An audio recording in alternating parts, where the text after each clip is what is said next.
The Wonderful Wizard of Oz by L. Frank Baum. Chapter 1. The Cyclone. Dorothy lived in the midst of the great Kansas prairies, with Uncle Henry, who was a farmer, and Aunt Em, who was the farmer's wife. Their house was small, for the lumber to build it had to be carried by wagon many miles. There were 4 walls, a floor, and a roof, which made one room, and this room contained a rusty-looking cooking stove, a cupboard for their dishes, a table, 3 or 4 chairs, and the beds.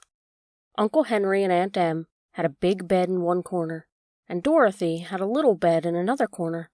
There was no garret at all, and no cellar, except a small hole dug in the ground, called a cyclone cellar, where the family could go in case one of those great whirlwinds arose, mighty enough to crush any building in its path. It was reached by a trap door in the middle of the floor, from which a ladder led down into a small dark hole. When Dorothy stood in the doorway and looked around, she could see nothing but the great gray prairie on every side. Not a tree nor a house broke the broad sweep of flat country that reached the edge of the sky in all directions. The sun had baked the plowed land into a gray mass, with little cracks running through it. Even the grass was not green, for the sun had burned the tops of the long blades until they were the same gray color to be seen everywhere. Once the house had been painted, but the sun blistered the paint and the rains washed it away, and now the house was as dull and gray as everything else. When Aunt Em came there to live, she was a young, pretty wife. The sun and wind had changed her, too. They had taken the sparkle from her eyes and left them a sober gray. They had taken the red from her cheeks and lips, and they were gray also. She was thin and gaunt, and never smiled now. When Dorothy, who was an orphan, first came to her, Aunt Em had been so startled by the child's laughter that she would scream and press her hand upon her heart whenever Dorothy's merry voice reached her ears, and she still looked at the little girl with wonder that she could ever find anything to laugh at. Uncle Henry never laughed. He worked hard from morning till night and did not know what joy was. He was gray also, from his long beard to his rough boots, and he looked stern and solemn and rarely spoke. It was Toto that made Dorothy laugh, and saved her from growing as gray as her other surroundings. Toto was not gray. He was a little black dog, with long silky hair and small black eyes that twinkled merrily on either side of his funny wee nose. Toto played all day long, and Dorothy played with him, and loved him dearly. Today, however, they were not playing. Uncle Henry sat upon the doorstep and looked anxiously at the sky, which was even grayer than normal. Dorothy stood in the door with Toto in her arms, and looked at the sky too. Aunt Em was washing the dishes. From the far north they heard a low wail of the wind, and Uncle Henry and Dorothy could see where the long grass bowed in waves before the coming storm. There now came a sharp whistling in the air from the south, and as they turned their eyes that way they saw ripples in the grass coming from that direction also. Suddenly Uncle Henry stood up. "There's a cyclone comin', Em," he called to his wife. "I'll go look after the stock," and he ran towards the sheds where the cows and horses were kept. Aunt Em dropped her work and came to the door. One glance told her of the danger close at hand. "Quick, Dorothy!" she screamed. "Run for the cellar!" Toto jumped out of Dorothy's arms and hid under the bed, and the girl started to get him. Aunt Em, badly frightened, threw open the trap door in the floor and climbed down the ladder into the small dark hole. Dorothy caught Toto at last and started to follow her aunt. When she was halfway across the room, there came a great shriek from the wind, and the house shook so hard that she lost her footing and sat down suddenly upon the floor. A strange thing then happened. The house whirled around 2 or 3 times and rose slowly through the air. Dorothy felt as if she were going up in a balloon. The north and south winds met where the house stood, and made it the exact center of the cyclone. In the middle of the cyclone the air was generally still, but the great pressure on the wind on every side of the house raised it up higher and higher, until it was at the very top of the cyclone, and there it remained and was carried miles and miles away, as easily as you could carry a feather. It was very dark, and the wind howled horribly around her, but Dorothy found she was riding quite easily. After the first few whirlwinds around, and one other time when the house tipped badly, she felt as if she were being rocked gently, like a baby in a cradle. Toto did not like it. He ran about the room, now here, now there, barking loudly, but Dorothy sat quite still on the floor and waited to see what would happen.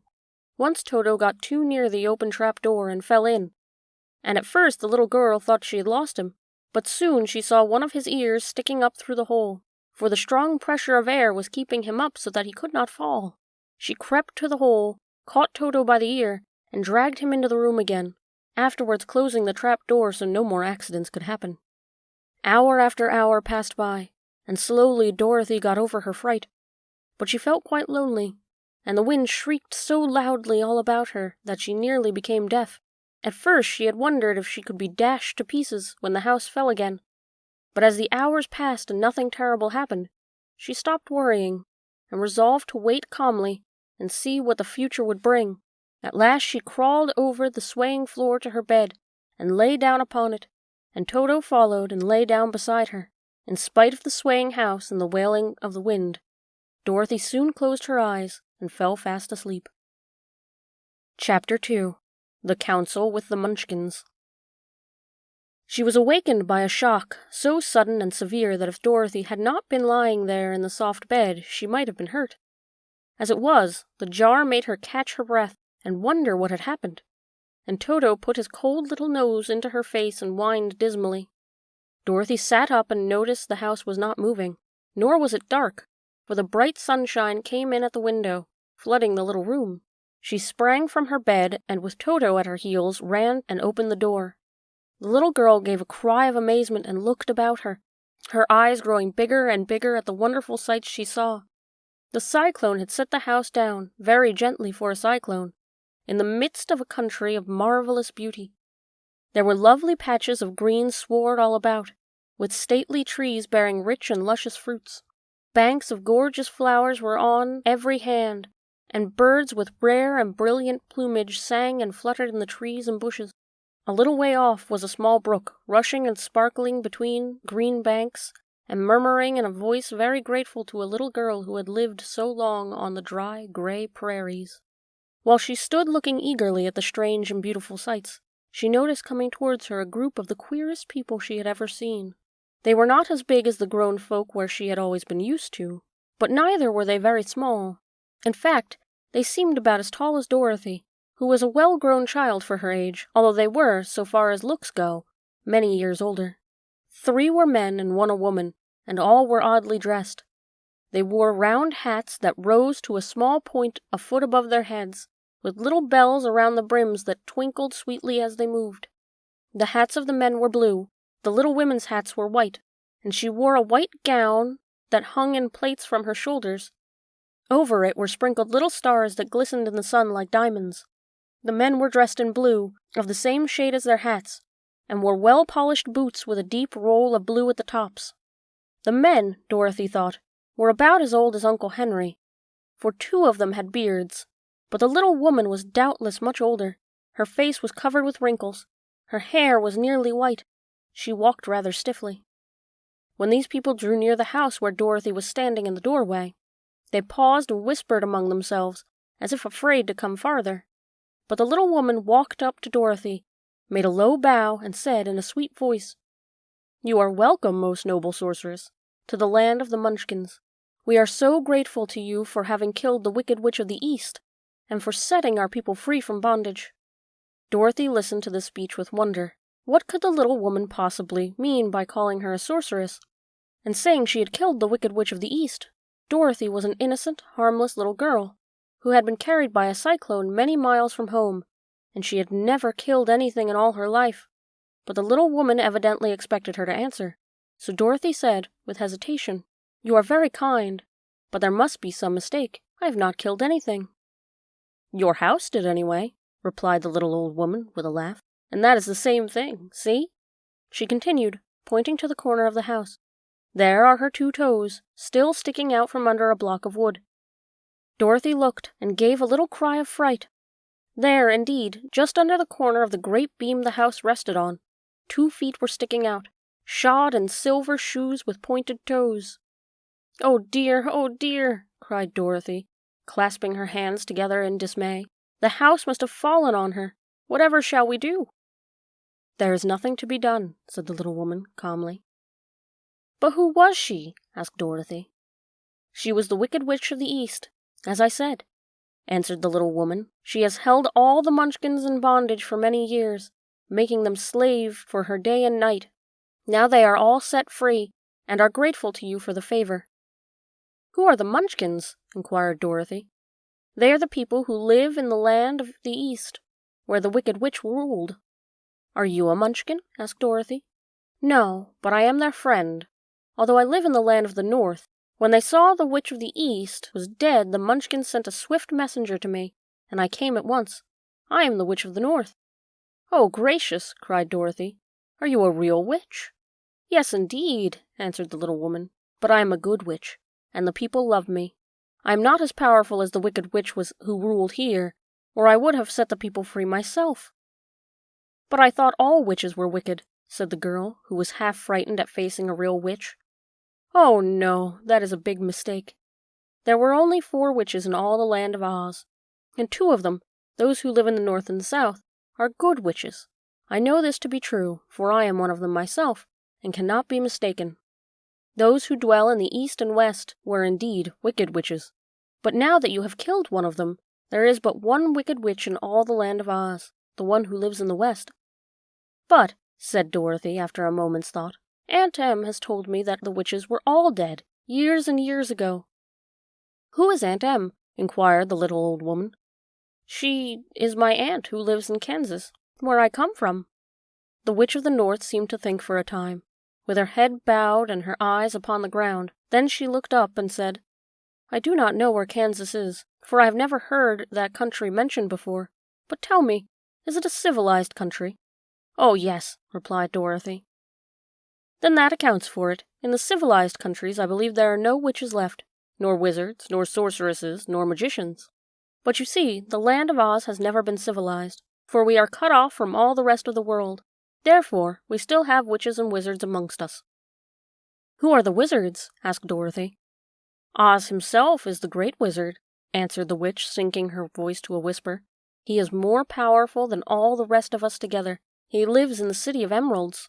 Dorothy was going to ask another question, but just then the Munchkins, who had been standing silently by, gave a loud shout and pointed to the corner of the house where the Wicked Witch had been lying. What is it? Asked the little old woman, and looked and began to laugh. The feet of the dead witch had disappeared entirely, and nothing was left but the silver shoes. She was so old, explained the Witch of the North, that she dried up quickly in the sun. That is the end of her. But the silver shoes are yours, and you shall have them to wear. She reached down and picked up the shoes, and after shaking the dust out of them, handed them to Dorothy. The Witch of the East was proud of those silver shoes, said one of the Munchkins, and there is some charm connected to them, but what it is we never knew. Dorothy carried the shoes into the house and placed them on the table. Then she came out again to the Munchkins and said, I am anxious to get back to my aunt and uncle, for I am sure they will worry about me. Can you help me find my way? The Munchkins and the witch first looked at one another, and then at Dorothy, and then shook their heads. At the east, not far from here, said one, there is a great desert, and none could live to cross it. It is the same at the south, said another, for I have been there and seen it. The south is the country of the Quadlings. I am told, said the third man, that it is the same at the west. At that country, where the Winkies live, is ruled by the Wicked Witch of the West, who would make you her slave if you passed her way. The north is my home, said the old lady, and at its edge is the same great desert that surrounds this land of Oz. I am afraid, my dear, you will have to live with us. Dorothy began to sob at this, for she felt so lonely among these strange people. Her tears seemed to grieve the kind-hearted Munchkins, for they immediately took out their handkerchiefs and began to weep also. As for the little old woman, she took off her cap and balanced the point at the end of her nose, while she counted 1, 2, 3 in a solemn voice. At once the cap changed into a slate, on which was written in big white chalk marks, Let Dorothy go to the City of Emeralds. The little old woman took the slate from her nose, having read the words on it, asked, Is your name Dorothy, my dear? Yes, answered the child, looking up and drying her tears. Then you must go to the City of Emeralds. Perhaps Oz will help you. Where is this city? Asked Dorothy. It is exactly in the center of the country, and is ruled by Oz, the great wizard I told you of. Is he a good man? Inquired the girl, anxiously. He is a good wizard. Whether he is a man or not I cannot tell you, for I have never seen him. How can I get there? Asked Dorothy. You must walk. It is a long journey through a country that is sometimes pleasant and sometimes dark and terrible. However, I will use all magic arts I know of to keep you from harm. Won't you go with me? Pleaded the girl, who had begun to look upon the little old woman as her only friend. No, I cannot do that, she replied. But I will give you my kiss, and no one will dare injure a person who has been kissed by the Witch of the North. She came close to Dorothy and kissed her gently on the forehead. Where her lips touched the girl, they left a round, shining mark, and Dorothy found out soon after. The road to the City of Emerald is paved with yellow brick, said the witch. You cannot miss it. When you get to Oz, do not be afraid of him, but tell your story and ask him to help you. Goodbye, my dear. The three Munchkins bowed low to her and wished her a pleasant journey, after which they walked away through the trees. The witch gave Dorothy a friendly little nod, whirled around on her left heel 3 times, and straightway disappeared, much to the surprise of little Toto, who barked after her loudly enough when she had gone, because he had been afraid to growl while she stood by. But Dorothy, knowing her to be a witch, had expected her to disappear in just that way, and was not surprised in the least. Chapter 3. How Dorothy Saved the Scarecrow.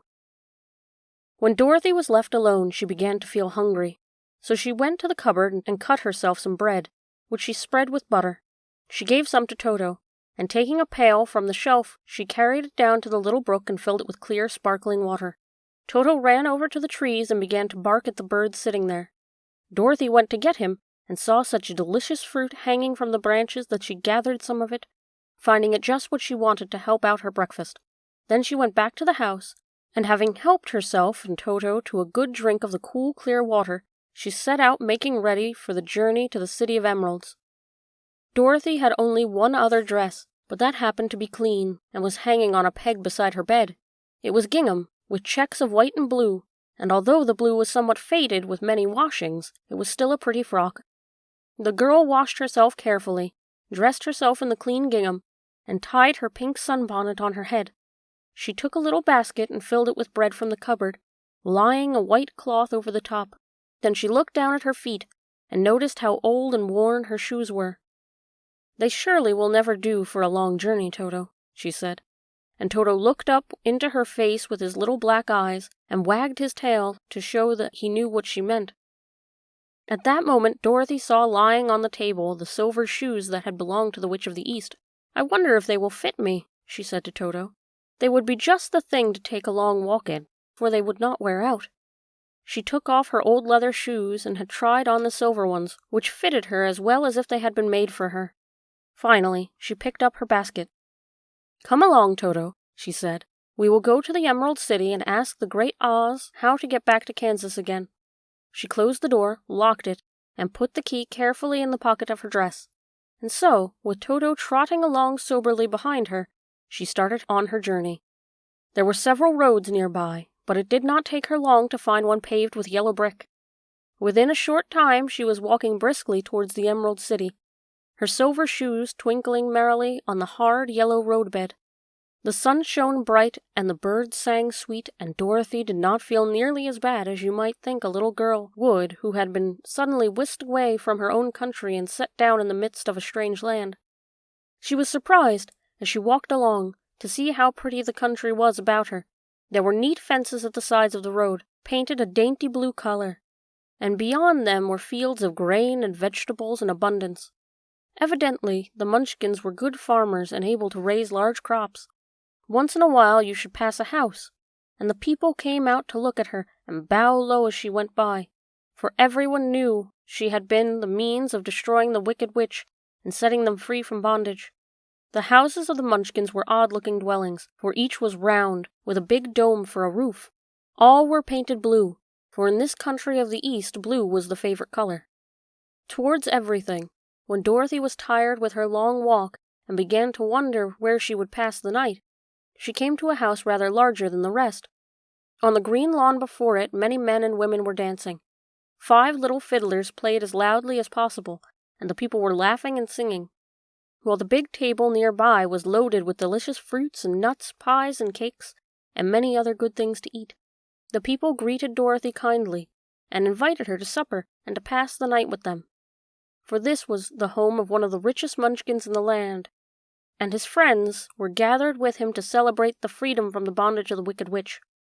Dorothy ate a hearty supper, and was waited upon by the rich munchkin himself, whose name was Bach. Then she sat down upon a settle, and watched the people dance. When Bach saw her silver shoes, he said, "You must be a great sorceress." "Why?" asked the little girl. "Because you wear the silver shoes and have killed the Wicked Witch. Besides, you have white in your frock, and only witches and sorceresses wear white." "My dress is blue and white checked," said Dorothy, smoothing out the wrinkles in it. "It is kind of you to wear that," said Bach.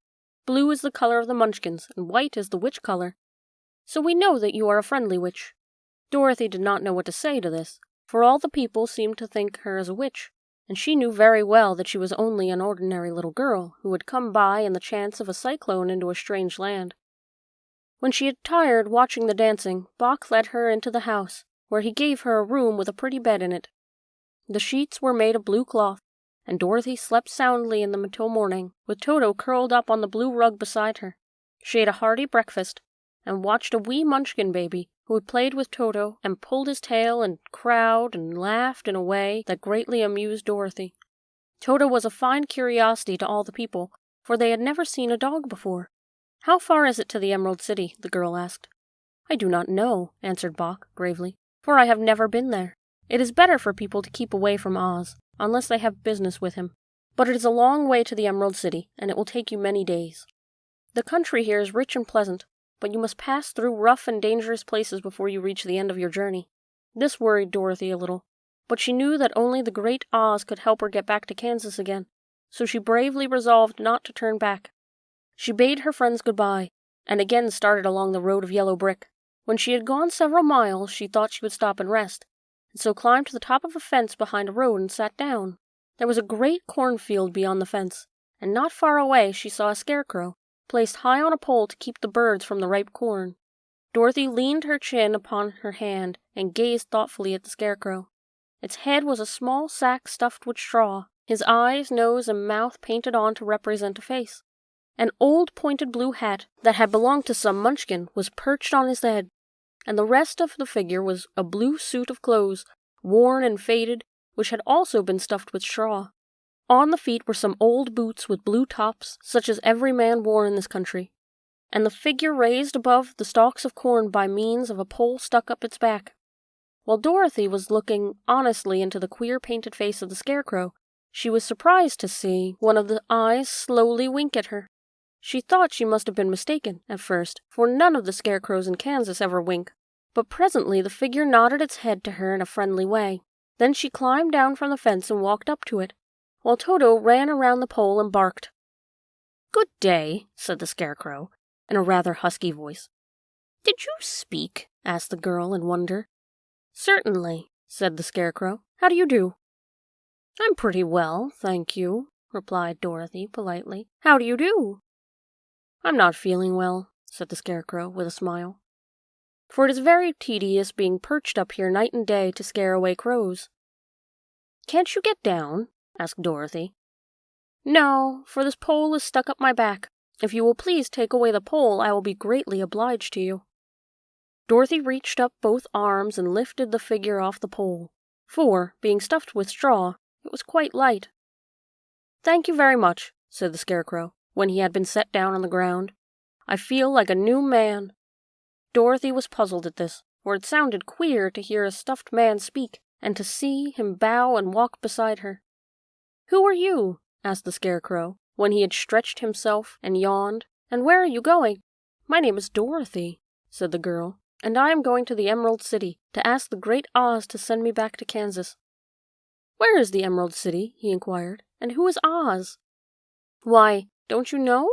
she returned in surprise. "No, indeed, I don't know anything. You see, I'm stuffed, so I've no brains at all," he answered sadly. "Oh," said Dorothy, "I'm awfully sorry for you." "Do you think," he asked, if I go to the Emerald City with you, that the great Oz would give me some brains?" "I cannot tell," she returned, "but you may come with me if you like.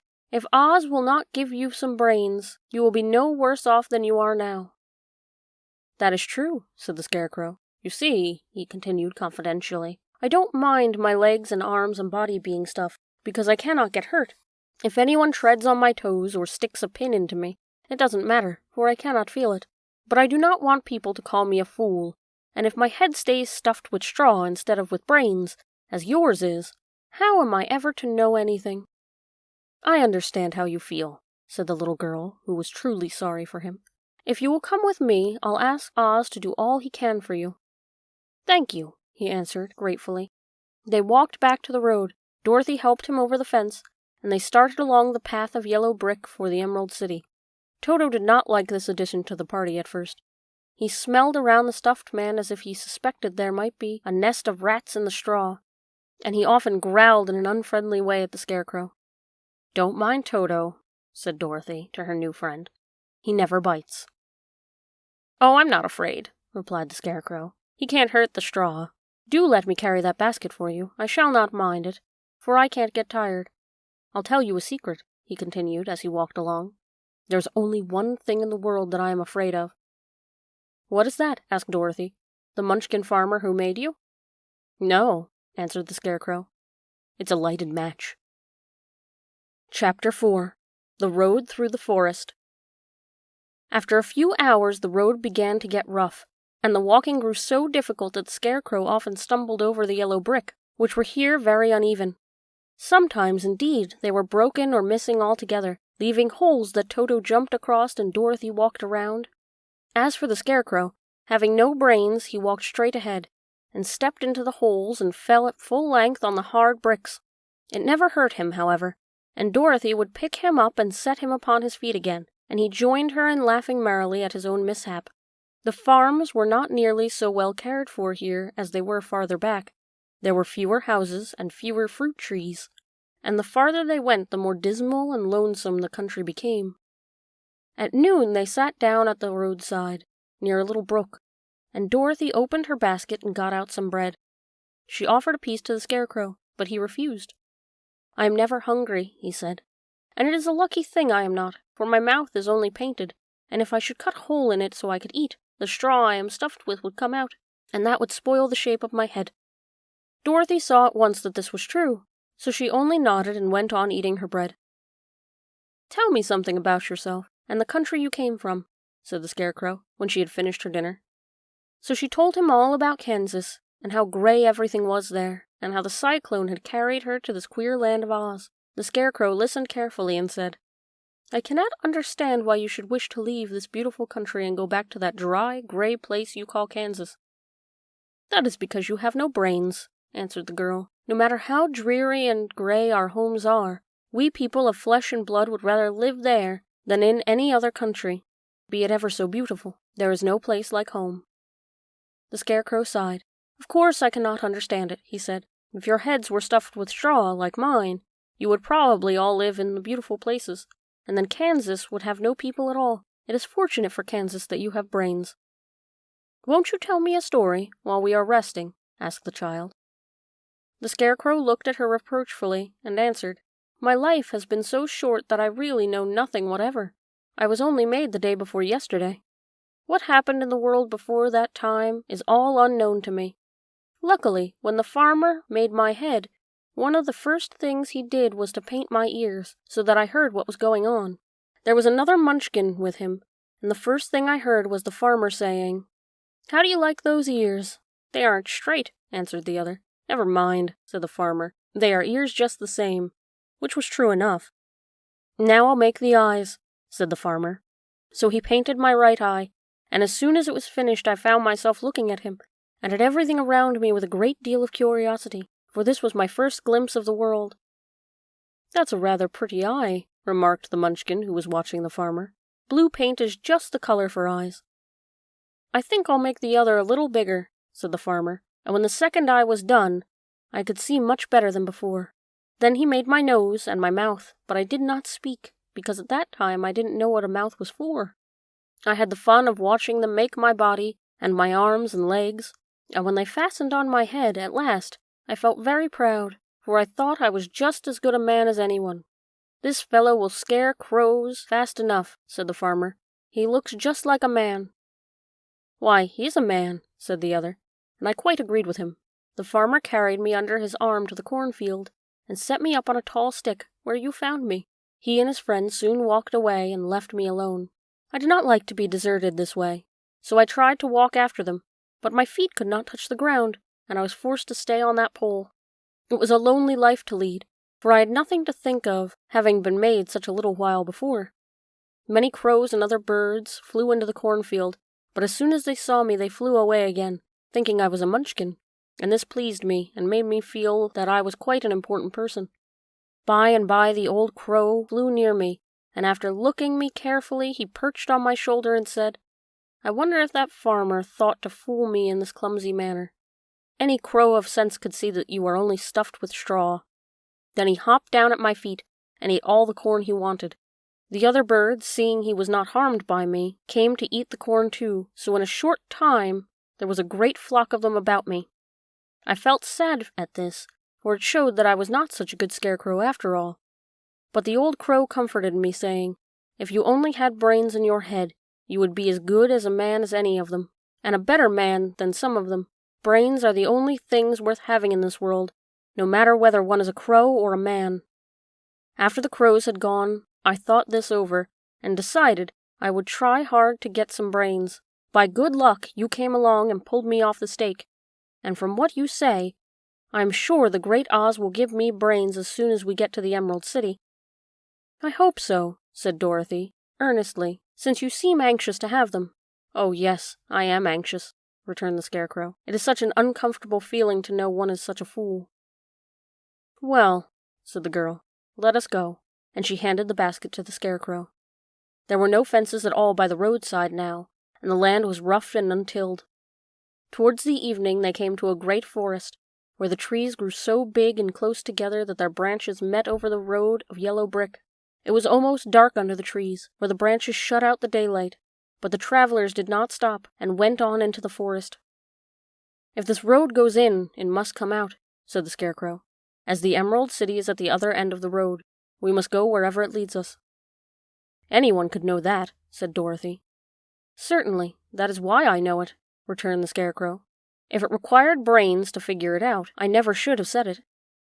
After an hour or so the light faded away, and they found themselves stumbling along in the darkness. Dorothy could not see at all, but Toto could, and some dogs could see very well in the dark. And the Scarecrow declared he could see as well as by day.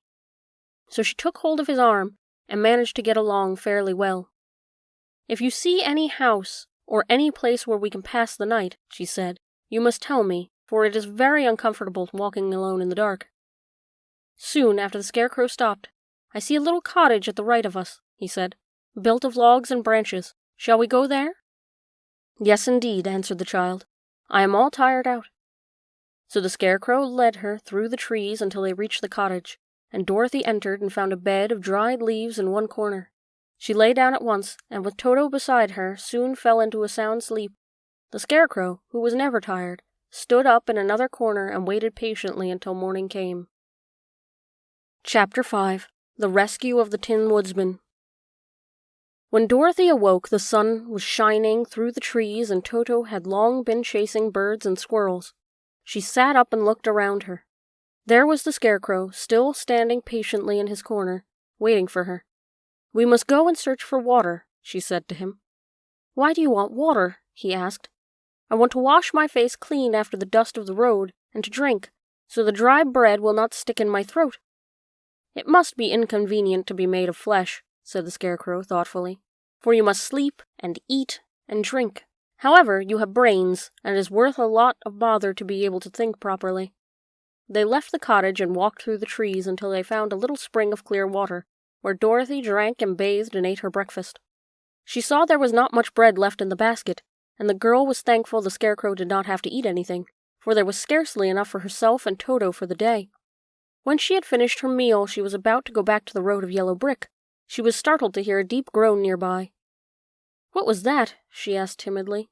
"I cannot imagine," replied the Scarecrow, "but we could go and see." Just then another groan reached their ears, and the sound seemed to come from behind them. They turned and walked through the forest a few steps, when Dorothy discovered something shining in a ray of sunshine that fell between the trees. She ran to the place, and then stopped short with a cry of surprise. One of the big trees had been partly chopped through, and standing beside it with an uplifted axe in his hand, made entirely of tin. His head and arms and legs were jointed upon his body, but he stood perfectly motionless, as if he could not stir at all. Dorothy looked at him in amazement, and so did the Scarecrow, while Toto barked sharply and made a snap at the tin legs, which hurt his teeth. "Did you groan?" asked Dorothy. "Yes," answered the Tin Man. "I did. I've been groaning for more than a year, and no one has ever heard me before to come help me." "What can I do for you?" she inquired, softly, for she was moved by the sad voice in which the man spoke. "Get an oil can and oil my joints," he answered. "They are rusted so badly that I cannot move them at all. If I am well oiled, I shall soon be all right again. You will find an oil can on a shelf in my cottage." Dorothy at once ran back to the cottage, and found an oil can, and then she returned and asked anxiously, "Where are all your joints?" "Oil my neck first," replied the Tin Woodman. So she oiled it, and it was quite badly rusted. The Scarecrow took hold of the tin head and moved it gently from side to side until it worked freely, and then the man could turn it himself. "Now oil the joints in my arms," he said, and Dorothy oiled them, and the Scarecrow bent them carefully until they were quite free from rust and as good as new. The Tin Woodsman gave a sigh of satisfaction and lowered his axe, which he leaned against the tree. "This is a great comfort," he said. "I have been holding that axe in the air ever since I rusted, and I'm glad to be able to put it down at last. Now, if you will oil the joints of my legs, I shall be all right once more." So they oiled his legs until he could move them freely, and he thanked them again and again for his release, for he seemed a very polite creature, and very grateful. "I might have stood there always if you had not come along," he said, "so you have certainly saved my life. How did you happen to be here?" "We are on our way to the Emerald City, to see the Great Oz," she answered, "and we stopped at your cottage to pass the night." "Why do you wish to see Oz?" he asked. "I want him to send me back to Kansas, and the Scarecrow wants him to put a few brains into his head," she replied. The Tin Woodman appeared to think deeply for a moment. Then he said, "Do you suppose Oz could give me a heart?" "Why, I guess so," Dorothy answered. "It would be as easy as to give the Scarecrow brains." "True," the Tin Woodsman returned. "So if you will allow me to join your party, I will also go to the Emerald City and ask Oz to help me." "Come along," said the Scarecrow heartily, and Dorothy added that she would be pleased to have his company. So the Tin Woodsman shouldered his axe, and they all passed through the forest until they came to the road that was paved with yellow brick. The Tin Woodsman has asked Dorothy to put the oil can in her basket, for, he said, if I should get caught in the rain and rust again, I would need the oil can badly.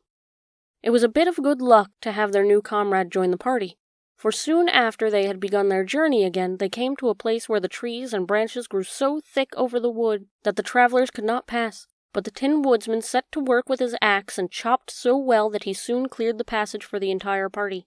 Dorothy was thinking so earnestly as they walked along that she did not notice when the Scarecrow stumbled into a hole and rolled over to the side of the road. Indeed, he was obliged to call her to help him up again. "Why didn't you walk around the hole?" asked the Tin Woodsman. "I don't know enough," replied the Scarecrow cheerfully. "My head is stuffed with straw, you know, and that is why I am going to Oz to ask him for some brains." "Oh, I see," said the Tin Woodsman. "But after all, brains are not the best thing in the world." "Have you any?" inquired the Scarecrow. "No, my head is quite empty," answered the Woodsman. "But once I had brains, and a heart also. So having tried them both, I should much rather have a heart." "And why is that?" asked the Scarecrow. "I will tell you my story, and then you will know." So while they were walking through the forest, the Tin Woodsman told the following story. "I was born the son of a woodsman who chopped down trees in the forest and sold the wood for a living. When I grew up, I too became a woodchopper, and after my father died, I took care of my old mother as long as she lived. But then I made up my mind that instead of living alone, I would marry, so that I might not become lonely. There was one of the Munchkin girls who was so beautiful that I soon grew to love her with all my heart. She, on her part, promised to marry me as soon as I could earn enough money to build a better house for her, so I set to work harder than ever. But the girl lived with an old woman who did not want her to marry anyone, so she was so lazy she wished the girl to remain with her and do the cooking and the housework. So the old woman went to the Wicked Witch of the East and promised her 2 sheep and a cow if she could prevent the marriage. Thereupon the Wicked Witch enchanted my axe, and when I was chopping away at my best one day, for I was anxious to get the new house and my wife as soon as possible, the axe slipped all at once and cut off my left leg. This at first seemed a great misfortune, for I knew a one-legged man could not do very well as a woodchopper, so I went to a tinsmith and had him make me a new leg out of tin. The leg worked very well once I was used to it, but my action angered the Wicked Witch of the East, for she had promised the old woman I would not marry the pretty Munchkin girl. When I began chopping again, my axe slipped and cut off my right leg. Again, I went to the tinner, and he made me a leg out of tin. After this, the enchanted axe cut off my arms, one after the other, but, nothing daunted, I had them replaced with tin ones. The Wicked Witch then made my axe slip and cut off my head, and at first I thought that was the end of me, but the tinner happened to come along, and he made me a new head out of tin. I thought I had been beaten by the Wicked Witch then, and I worked harder than ever. But I little knew how cruel my enemy could be. She thought of a new way to kill my love for the beautiful Munchkin maiden, and my axe slipped again, so that it cut right through my body, splitting me into 2 halves. Once more the tinner came to my help, and made me a body of tin, fastening my tin arms and tin legs and head to it by means of joints, so that I could move around as well as ever. But alas, I had now no heart, so that I lost all my love for the little Munchkin girl, and did not care whether I married her or not. I suppose she is still living with the old woman, waiting for me to come after her. My body shone so brightly in the sun that I felt very proud of it, and it did not matter if my axe slipped, for it could not cut me. There was only one danger, that my joints could rust, but I kept an oil can in my cottage and took care of myself whenever I needed it. However, there came a day when I forgot to do this, and, being caught in a rainstorm, before I thought of the danger my joints had rusted, and I was left to stand in the woods until you came to help me. It was a terrible thing to undergo, but during the year I stood there, I had time to think that the greatest loss I had known was the loss of my heart. While I was in love, I was the happiest man on earth, but no one can love who has not a heart, and so I am resolved to ask Oz to give me one. If he does, I will go back to the Munchkin maiden and marry her. Both Dorothy and the Scarecrow had been greatly interested in the story of the Tin Woodman, and now they knew why he was so anxious to get a new heart. All the same, said the Scarecrow, I shall ask for brains instead of a heart, for a fool would not know what to do with a heart if he had one.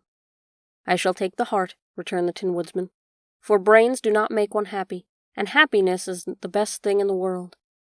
Dorothy did not say anything, for she was puzzled to know which of her 2 friends was right. She decided if she could only get back to Kansas and Aunt Em, it did not matter so much whether the woodsman had no brains, and the Scarecrow had no heart, or each got what he wanted. What worried her most was that the bread was nearly gone, and another meal for herself and Toto would empty the whole basket. To be sure, neither the woodsman nor the Scarecrow ever ate anything, but she was not made of tin, nor straw, and could not live unless she was fed. Chapter 6. The Cowardly Lion. All this time Dorothy and her companions had been walking through the thick woods. The road was still paved with yellow brick, but these were covered by dried branches and dead leaves from the trees, and the walking was not good at all. There were few birds in this part of the forest, for birds love the open country where there is plenty of sunshine, but now and then there came a deep growl from some wild animal hidden among the trees. These sounds made the little girl's heart beat fast, for she did not know what made them. But Toto knew, and he walked close to Dorothy's side, and did not even bark in return. "How long will it be," the child asked of the Tin Woodman, "before we are out of the forest?" "I cannot tell," was the answer, "for I have never been to the Emerald City. But my father went there once, when I was a boy, and he said it was a long journey through a dangerous country. Although nearer to the city where Oz dwells, the country is beautiful.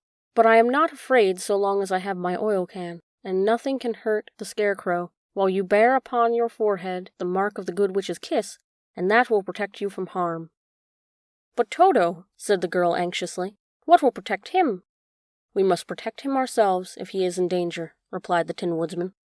Just as he spoke, there came from the forest a terrible roar, and the next moment a great lion bounded into the road. With one blow of his paw he sent the Scarecrow spinning over and over to the edge of the road, and then he struck the Tin Woodman with sharp claws. But, to the lion's surprise, he could make no impression on the tin, and the woodsman fell over into the road and lay still. Little Toto, now that he had an enemy to face, ran barking towards the lion, and the great beast had opened his mouth to bite the dog when Dorothy, fearing Toto would be killed, and heedless of danger, rushed forward and slapped the lion upon his nose as hard as she could, while she cried out, "Don't you dare to bite Toto! You ought to be ashamed of yourself, a big beast like you, to bite a poor little dog." "I didn't bite him," said the lion, as he rubbed his nose with his paw where Dorothy had hit it. "No, but you tried to," she retorted. "You are nothing but a big coward." "I know it," said the lion, hanging his head in shame. "I've always known it. But how can I help it? I don't know, I'm sure, to think of your striking a stuffed man, like the poor Scarecrow." "Is he stuffed?" asked the lion in surprise, as he watched her pick up the Scarecrow and set him upon his feet, while she patted him into shape again. "Of course he's stuffed," replied Dorothy, who was still angry. "That's why he went over so easily," remarked the lion. "It astonished me to see him twirl around so. Is the other one stuffed also?" "No," said Dorothy. "He's made of tin," and she helped the woodsman up again. "That's why he nearly blunted my claws," said the lion. "When they scratched against the tin, it made a cold shiver run down my back. What is that little animal you are so tender of?" "He is my dog, Toto," answered Dorothy. "Is he made of tin or stuffed?" asked the lion. "Neither. He's a meat dog," said the girl. "Oh, he's a curious animal, and seems remarkably small now that I look at him. No one would think of biting such a little thing except a coward like me," continued the lion, sadly. "What makes you a coward?" asked Dorothy, looking at a great beast in wonder, for he was as big as a small horse. "It's a mystery," said the lion. "I suppose I was born that way. All the other animals in the forest naturally expect me to be brave, for the lion is everywhere thought to be the king of the beasts. I learned that if I roared very loudly, every living thing was frightened and got out of my way. Whenever I've met a man, I've been awfully scared. I've just roared at him, and he has always run away as fast as he could go. If the elephants and the tigers and the bears had ever tried to fight me, I should have run myself. I'm such a coward.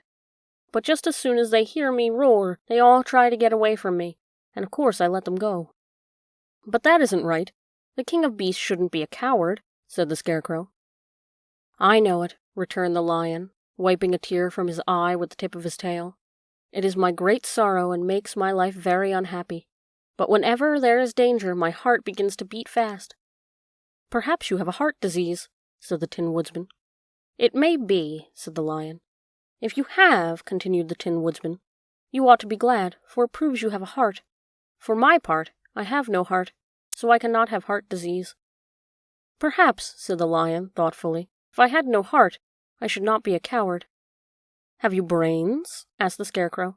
"I suppose so. I never looked to see," replied the lion. "I am going to the Great Oz to ask him to give me some," remarked the Scarecrow, "for my head is stuffed with straw." "And I am going to ask him to give me a heart," said the woodsman. "And I am going to ask him to send Toto and me back to Kansas," added Dorothy. "Do you think Oz could give me courage?" asked the Cowardly Lion. "Just as easily as he could give me brains," said the Scarecrow. "Or give me a heart," said the Tin Woodman. "Or send me back to Kansas," said Dorothy. "Then if you don't mind, I'll go with you," said the lion, "for my life is simply unbearable without a bit of courage." "You'll be very welcome," answered Dorothy, "for you will help keep away the other wild beasts. It seems to me they must be more cowardly than you if they allow you to scare them so easily." "They really are," said the lion, "but that doesn't make me any braver, and as long as I know myself to be a coward, I shall be unhappy." So once more the little company set off upon the journey, and the lion walking with stately strides at Dorothy's side. Toto did not approve this new comrade at first, for he could not forget how nearly he had been crushed between the lion's great jaws. But after a time he became more at ease, and presently Toto and the Cowardly Lion had grown to be good friends. During the rest of the day, There was no other adventure to mar the peace of their journey. Once, indeed, the Tin Woodman stepped upon a beetle that was crawling along the road, and killed the poor little thing. This made the Tin Woodman very unhappy, for he was always careful not to hurt any living creature, and as he walked along he wept several tears of sorrow and regret. These tears ran slowly down his face and over the hinges of his jaw, and there they rusted. When Dorothy presently asked him a question, the Tin Woodman could not open his mouth, for his jaws were tightly rusted together. He became greatly frightened at this, and made many motions to Dorothy to relieve him, but she could not understand. The Lion was also puzzled to know what was wrong. But the Scarecrow seized the oil can from Dorothy's basket, and oiled the Woodsman's jaws, so that after a few moments he could talk as well as before. "This will serve me a lesson," said he, "to look where I step. For if I should kill another bug or beetle, I should surely cry again, and crying rusts my jaws so that I cannot speak." Thereafter he walked carefully with his eyes upon the road, and he saw a tiny ant toiling by, he would step over it, so as not to harm it. The Tin Woodman knew very well he had no heart, and therefore he took great care never to be cruel or unkind to anything. "You people with hearts," he said, "have something to guide you, and never need do wrong. But I have no heart, and so I must be very careful. When Oz gives me a heart, of course, I needn't mind so much." Chapter 7. The Journey to the Great Oz. They were obliged to camp out that night under a large tree in the forest, for there were no houses near. The tree made a good thick covering to protect them from the dew, and the Tin Woodman chopped a great pile of wood with his axe, and Dorothy built a splendid fire that warmed her and made her feel less lonely. She and Toto ate the last of their bread, and now she did not know what they would do for breakfast. "If you wish," said the Lion, "I will go into the forest and kill you a deer. You can roast it by the fire, since your tastes are so peculiar that you prefer cooked food, and then you will have a very good breakfast." "Don't, please don't," begged the Tin Woodman. "I should certainly weep if you killed a poor deer, and then my jaws would rust again." But the Lion went away into the forest and found his own supper, and no one ever knew what it was, for he didn't mention it. And the Scarecrow found a tree full of nuts, and filled Dorothy's basket with them, so that she would not go hungry for a long time. She thought this was very kind and thoughtful of the Scarecrow, but she laughed heartily at the awkward way in which the poor creature picked up the nuts. His padded hands were so clumsy, and the nuts were so small that he dropped almost as many as he put in the basket. The Scarecrow did not mind how long it took him to fill the basket, for it enabled him to keep away from the fire, as he feared a spark might get into his straw and burn him up. So he kept a good distance away from the flames, and only came near to cover Dorothy with dry leaves when she lay down to sleep. These kept her very snug and warm, and she slept soundly until morning. When it was daylight, the girl bathed her face in the little rippling brook, and soon after they all started towards the Emerald City. This was to be an eventful day for the travelers. They had hardly been walking an hour when they saw before them a great ditch that crossed the road and divided the forest as far as they could see on either side. It was a very wide ditch, and when they crept up to the edge and looked into it, they could see it was also very deep, and there were many big, jagged rocks at the bottom. The sides were so steep that none of them could climb down, and for a moment it seemed that the journey must end. "What shall we do?" asked Dorothy despairingly. "I haven't the faintest idea," said the Tin Woodman, and the Lion shook his shaggy mane and looked thoughtful. But the Scarecrow said, "We cannot fly, that is certain. Neither can we climb down into this great ditch. Therefore, if we cannot jump over it, we must stop where we are."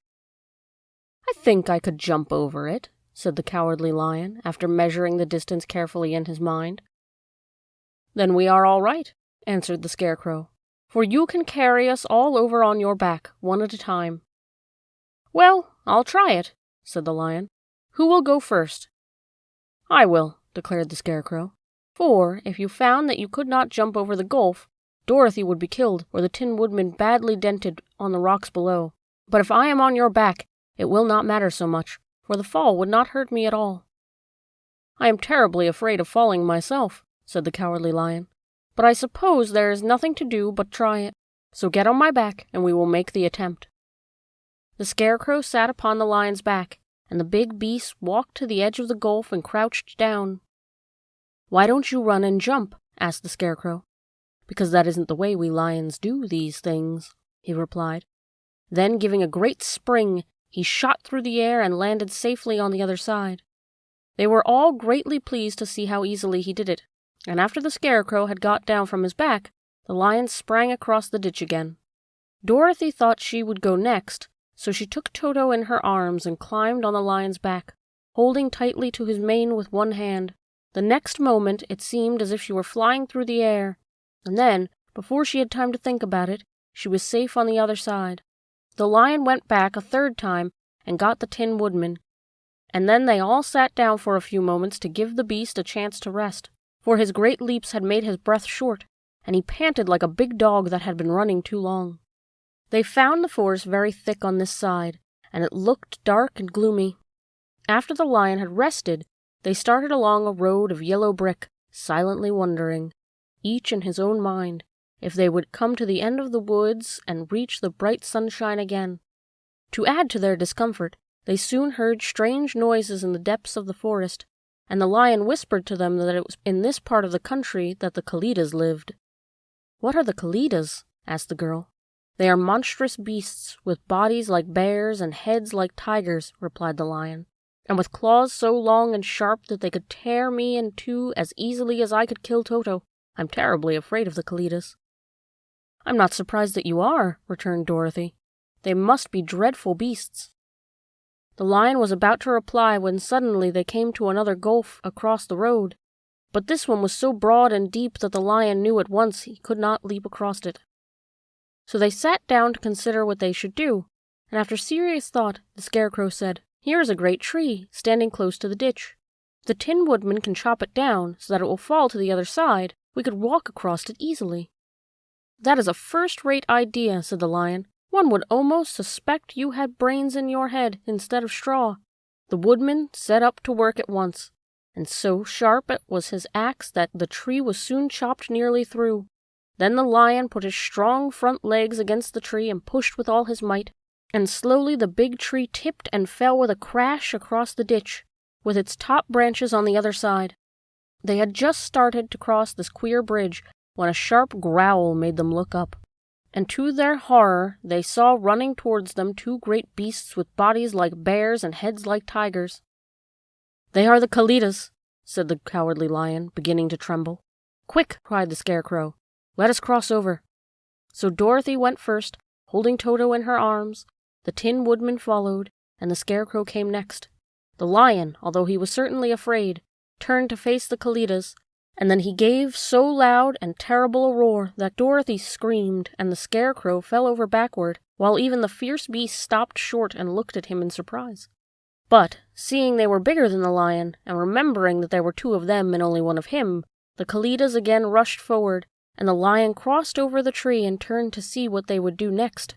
Without stopping an instant, the fierce beasts also began to cross the tree. And the lion said to Dorothy, "We are lost, for they will surely tear us to pieces with their long claws.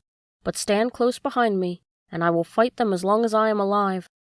"Wait a minute," said the Scarecrow. He had been thinking what was best to be done, and now he asked Woodman to chop away the end of the tree that rested on their side of the ditch. The Tin Woodman began to use the axe at once. Just as the two Kalidas were nearly across, the tree fell with a crash into the gulf, carrying the ugly, snarling brutes with it, and both were dashed to pieces on the sharp rocks at the bottom. "Well," said the Cowardly Lion, drawing a long breath of relief, "I see we are going to live a little while longer, and I'm glad of it, for it must be a very uncomfortable thing not to be alive. Those creatures frightened me so badly that my heart is beating yet." "Ah," said the Tin Woodman, sadly, "I wish I had a heart to beat." The adventure made the travelers more anxious than ever to get out of the forest, and they walked so fast that Dorothy became tired and had to ride on the lion's back. To their great joy, the trees became thinner the farther they advanced, and in the afternoon they suddenly came upon a broad river, flowing swiftly just before them. On the other side of the water, they could see the road of yellow brick running through the beautiful country, with green meadows dotted with bright flowers, and all the road bordered with trees hanging full of delicious fruits. They were greatly pleased to see this delightful country before them. "How shall we cross the river?" asked Dorothy. "That is easily done," replied the Scarecrow. "The Tin Woodman must build us a raft so we can float to the other side." So the Woodman took his axe and began to chop down small trees to make a raft. And while he was busy at this, the Scarecrow found on the river bank a tree full of fine fruit.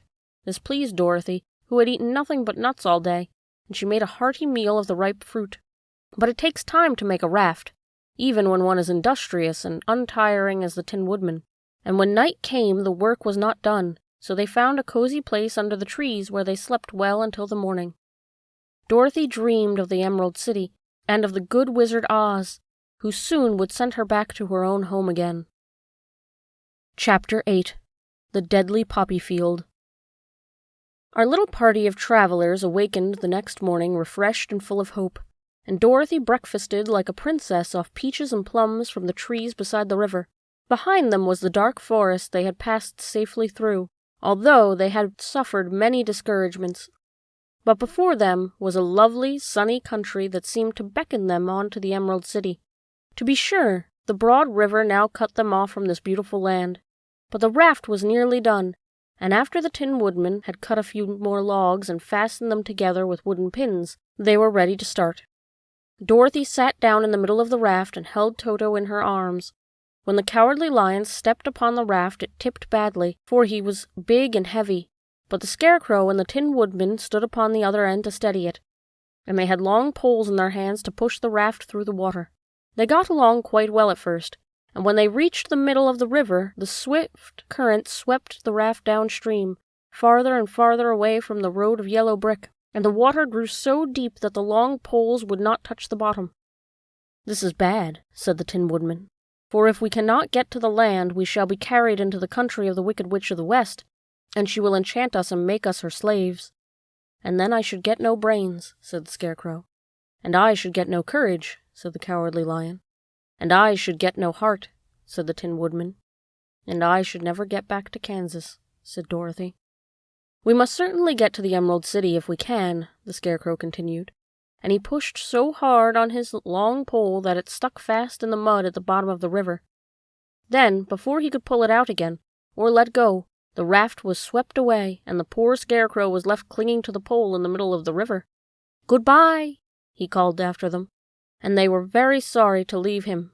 Indeed, the Tin Woodman began to cry, but fortunately remembered that he might rust, and so dried his tears on Dorothy's apron. Of course, this was a bad thing for the Scarecrow. "I am no worse off than when I first met Dorothy," he thought. "Then I was stuck on a pole in a cornfield, where I could make believe scarecrows at any rate. But surely there is no use for a Scarecrow stuck on a pole in the middle of a river. I am afraid I shall never have any brains after all." Down the stream the raft floated, and the poor Scarecrow was left far behind. Then the Lion said, "Something must be done to save us. I think I can swim to the shore and pull the raft after me, if you will only hold fast to the tip of my tail." So he sprang into the water, and the Tin Woodman caught fast hold of his tail. Then the Lion began to swim with all his might towards the shore. It was hard work, although he was so big, but by and by they were drawn out of the current, and then Dorothy took the Tin Woodman's long pole and helped push the raft to the land. They were all tired out when they reached the shore at last, and stepped off the pretty green grass, and they also knew that the stream had carried them a long way past the road of yellow brick that led to the Emerald City. "What shall we do now?" asked the Tin Woodman, and the Lion lay down on the grass to let the sun dry him. "We must get back to the road in some way," said Dorothy. "The best plan will be to walk along the river bank until we come to the road again," remarked the Lion. So when they were rested, Dorothy picked up her basket, and they started along the grassy bank, to the road from which the river had carried them. It was lovely country, with plenty of flowers and fruit trees and sunshine to cheer them, and had they not felt so sorry for the poor Scarecrow, they could have been very happy. They walked along as fast as they could, Dorothy only stopping once to pick a beautiful flower, and after a time the Tin Woodman cried out, "Look!" They all looked at the river, and saw the Scarecrow perched upon his pole in the middle of the water, looking very lonely and sad. "What can we do to save him?" asked Dorothy. The Lion and the Woodman both shook their heads, for they did not know. So they sat down upon the bank and gazed wistfully at the Scarecrow until a stork flew by, who, upon seeing them, stopped to rest on the water's edge. "Who are you, and where are you going?" asked the stork. "I am Dorothy," answered the girl, "and these are my friends, the Tin Woodman and the Cowardly Lion, and we are going to the Emerald City." "This isn't the road," said the stork, as she twisted her long neck and looked sharply at the queer party. "I know it, but we have lost the Scarecrow and are wondering how we shall get him again." "Where is he?" asked the stork. "Over there in the river," answered the little girl. "If he wasn't so big and heavy, I would get him for you," remarked the stork. "He isn't heavy a bit," said Dorothy eagerly, "for he is stuffed with straw, and if you will bring him back to us, we shall thank you ever and ever so much." "Well, I'll try," said the stork, "but if I find he is too heavy to carry, I shall have to drop him in the river again." So the big bird flew into the air and over to the water until she came to where the Scarecrow was perched upon his pole. Then the stork, with her great claws, grabbed the Scarecrow by the arm and carried him up into the air and back to the bank, where Dorothy and the Lion and the Tin Woodman and Toto were sitting. When the Scarecrow found himself among his friends again, he was so happy that he hugged them all, even the Lion and Toto. As they walked along, he sang "Tol-de-ri-de-o" at every step. He felt so gay. "I was afraid I should have to stay in the river forever," he said, "but the kind stork saved me, and if I ever get any brains I shall find the stork again and do her some kindness in return." "That's all right," said the stork, who was flying along beside them. "I always like to help anyone in trouble, but now I must go, for my babies are waiting in the nest for me. I hope you will find the Emerald City, and that Oz will help you." "Thank you," replied Dorothy, and then the kind stork flew into the air and was soon out of sight. They walked along listening to the singing of the brightly colored birds, and looking at the lovely flowers which now became so thick that the ground was carpeted with them. There were big yellow and white and blue and purple blossoms, besides great clusters of scarlet poppies, which were so brilliant in color they almost dazzled Dorothy's eyes. "Aren't they beautiful?" the girl asked, as she breathed in the spicy scent of the bright flowers. "I suppose so," answered the Scarecrow.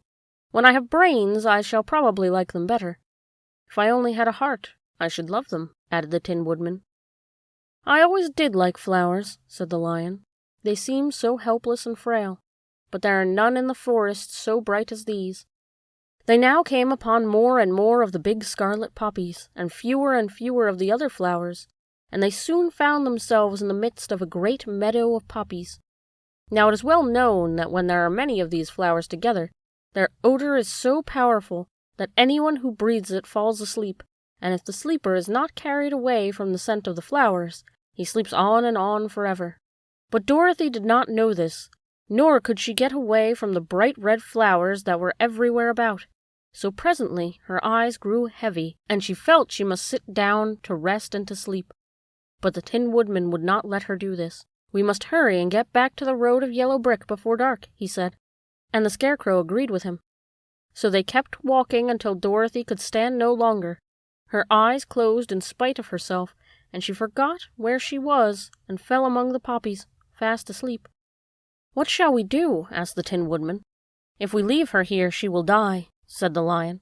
"The smell of flowers is killing us all. I myself can scarcely keep my eyes open, and the dog is already asleep." It was true. Toto had fallen down beside his little mistress, but the Scarecrow and the Tin Woodman, not being made of flesh, were not troubled by the scent of the flowers. "Run fast," said the Scarecrow to the Lion, "and get out of this deadly flower bed as soon as you can. We will bring the little girl with us, but if you should fall asleep, you are too big to be carried." So the Lion roused himself and bounded forward as fast as he could go. In a moment he was out of sight. "Let us make a chair with our hands to carry her." So they picked up Toto and put the dog in Dorothy's lap, and then they made a chair with their hands for the seat and their arms for the arms and carried the sleeping girl between them through the flowers.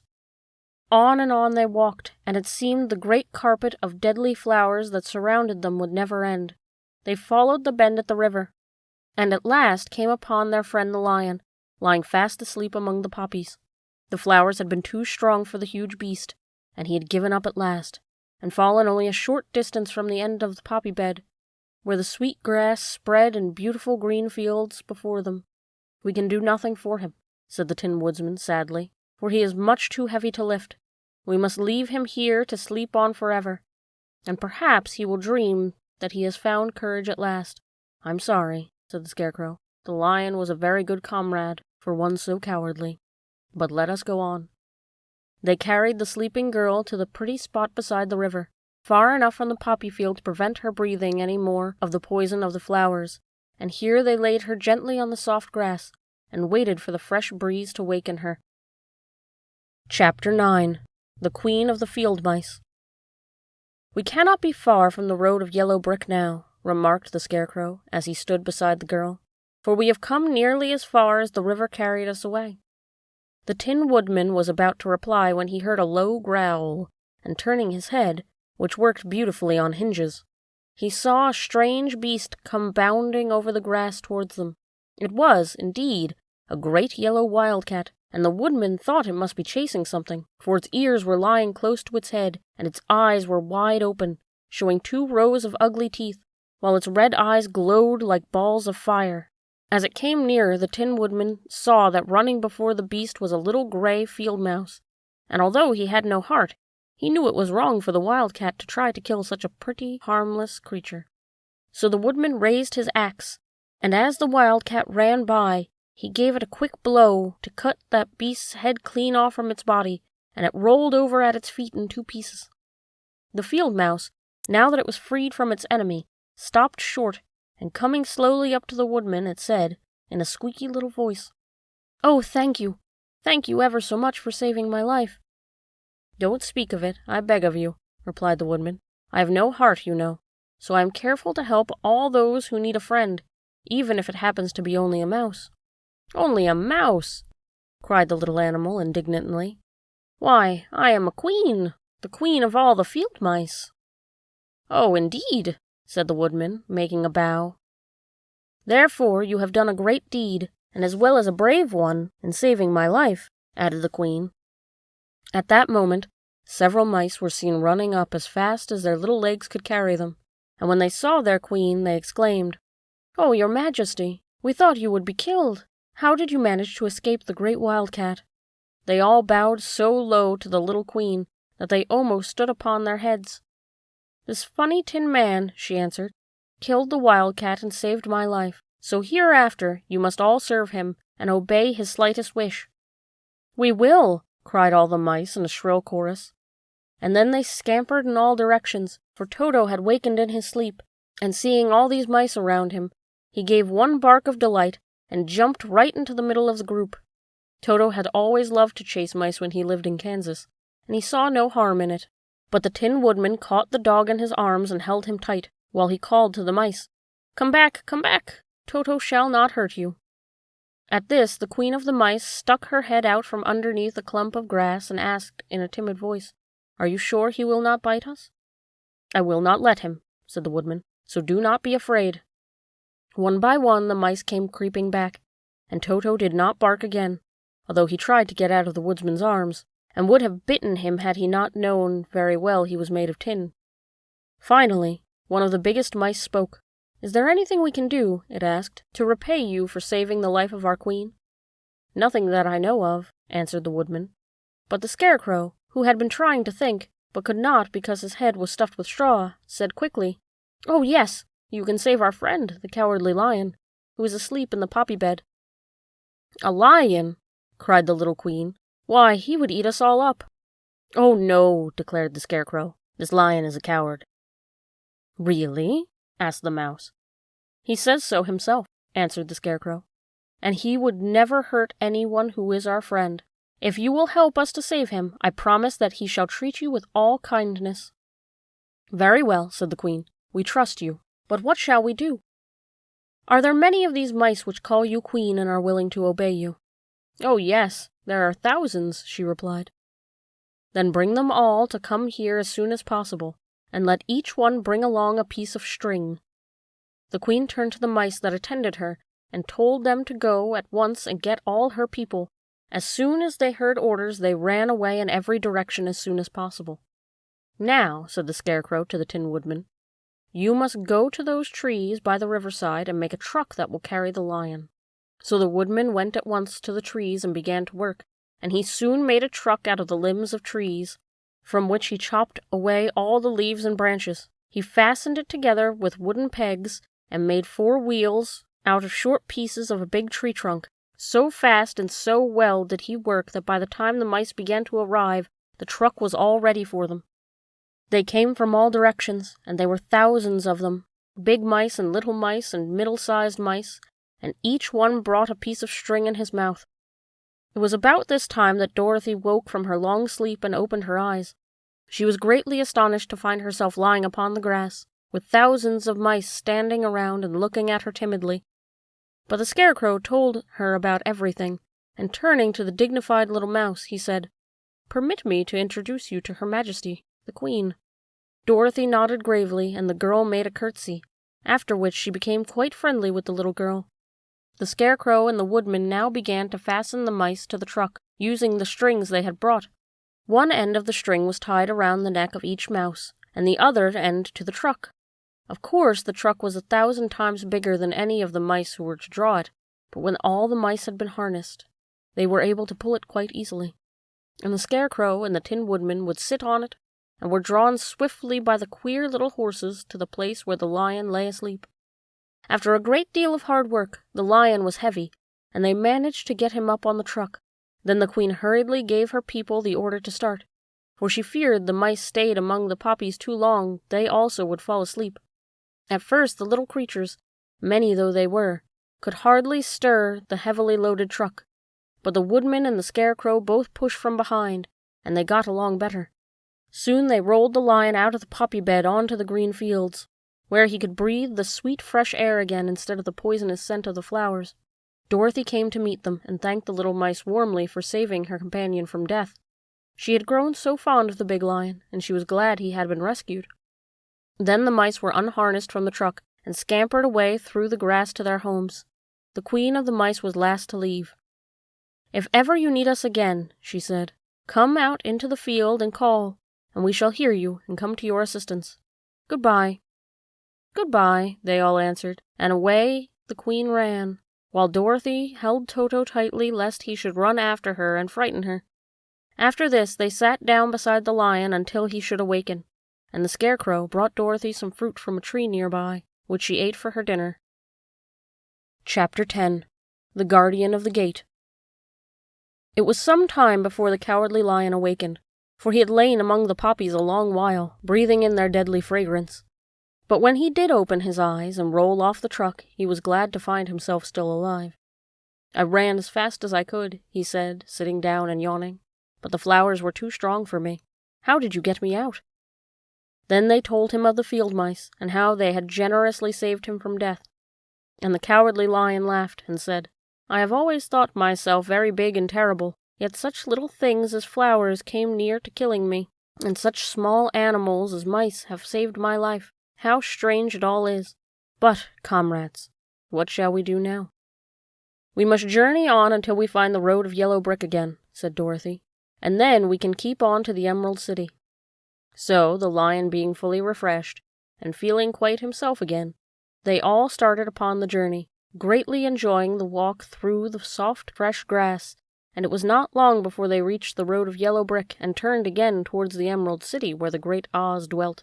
The road was smooth and well paved now, and the country about was beautiful, so that the travelers rejoiced in leaving the forest far behind, and with it the many dangers they had met in its gloomy shades. Once more they could see fences built alongside the road, but these were painted green, and when they came to a small house, in which a farmer evidently lived, that was also painted green. They passed by several of these houses during the afternoon. Sometimes people came out to the doors and looked at them as if they would like to ask questions, but no one came near them nor spoke to them because of the great lion, of which they were very much afraid. The people were all dressed in clothing of a lovely emerald green color, and they wore peaked hats like those of the Munchkins. "This must be the land of Oz," said Dorothy, "and we are surely getting near the Emerald City." "Yes," answered the Scarecrow. "Everything is green here, and while in the country of the Munchkins, blue was the favorite color. But the people do not seem to be as friendly as the Munchkins, and I'm afraid we shall be unable to find a place to pass the night." "I should like something to eat besides fruit," said the girl, "and I'm sure Toto is nearly starved. Let us stop at the next house and talk to the people." So when they came to a good-sized farmhouse, Dorothy walked boldly up to the door and knocked. A woman opened it just far enough to look out and said, "What do you want, child? And why is that great lion with you?" "We wish to pass the night with you, if you will allow us," answered Dorothy. "And the lion is my friend and comrade, and would not hurt you for the world." "Is he tame?" asked the woman, opening the door a little wider. "Oh, yes," said the girl, "and he is a great coward, too. He will be more afraid of you than you are of him." "Well," said the woman, after thinking it over and taking another peep at the lion, "if that is the case, you may come in, and I will give you some supper and a place to sleep." So they all entered the house, where there were, besides the woman, 2 children and a man. The man had hurt his leg, and was lying on the couch in a corner. They seemed greatly surprised to see so strange a company, and while the woman was busy laying the table, the man asked, "Where are you all going?" "To the Emerald City," said Dorothy, "to see the Great Oz." "Oh, indeed!" exclaimed the man. "Are you sure that Oz will see you?" "Why not?" she replied. "Why, it is said that he never lets anyone come into his presence. I have been to the Emerald City many times, and it is a beautiful and wonderful place, but I have never been permitted to see the Great Oz, nor do I know of any living person who has seen him." "Does he never go out?" asked the Scarecrow. "Never. He sits day after day in the great throne room of his palace, and even those who wait upon him do not see him face to face." "What is he like?" asked the girl. "This is hard to tell," said the man thoughtfully.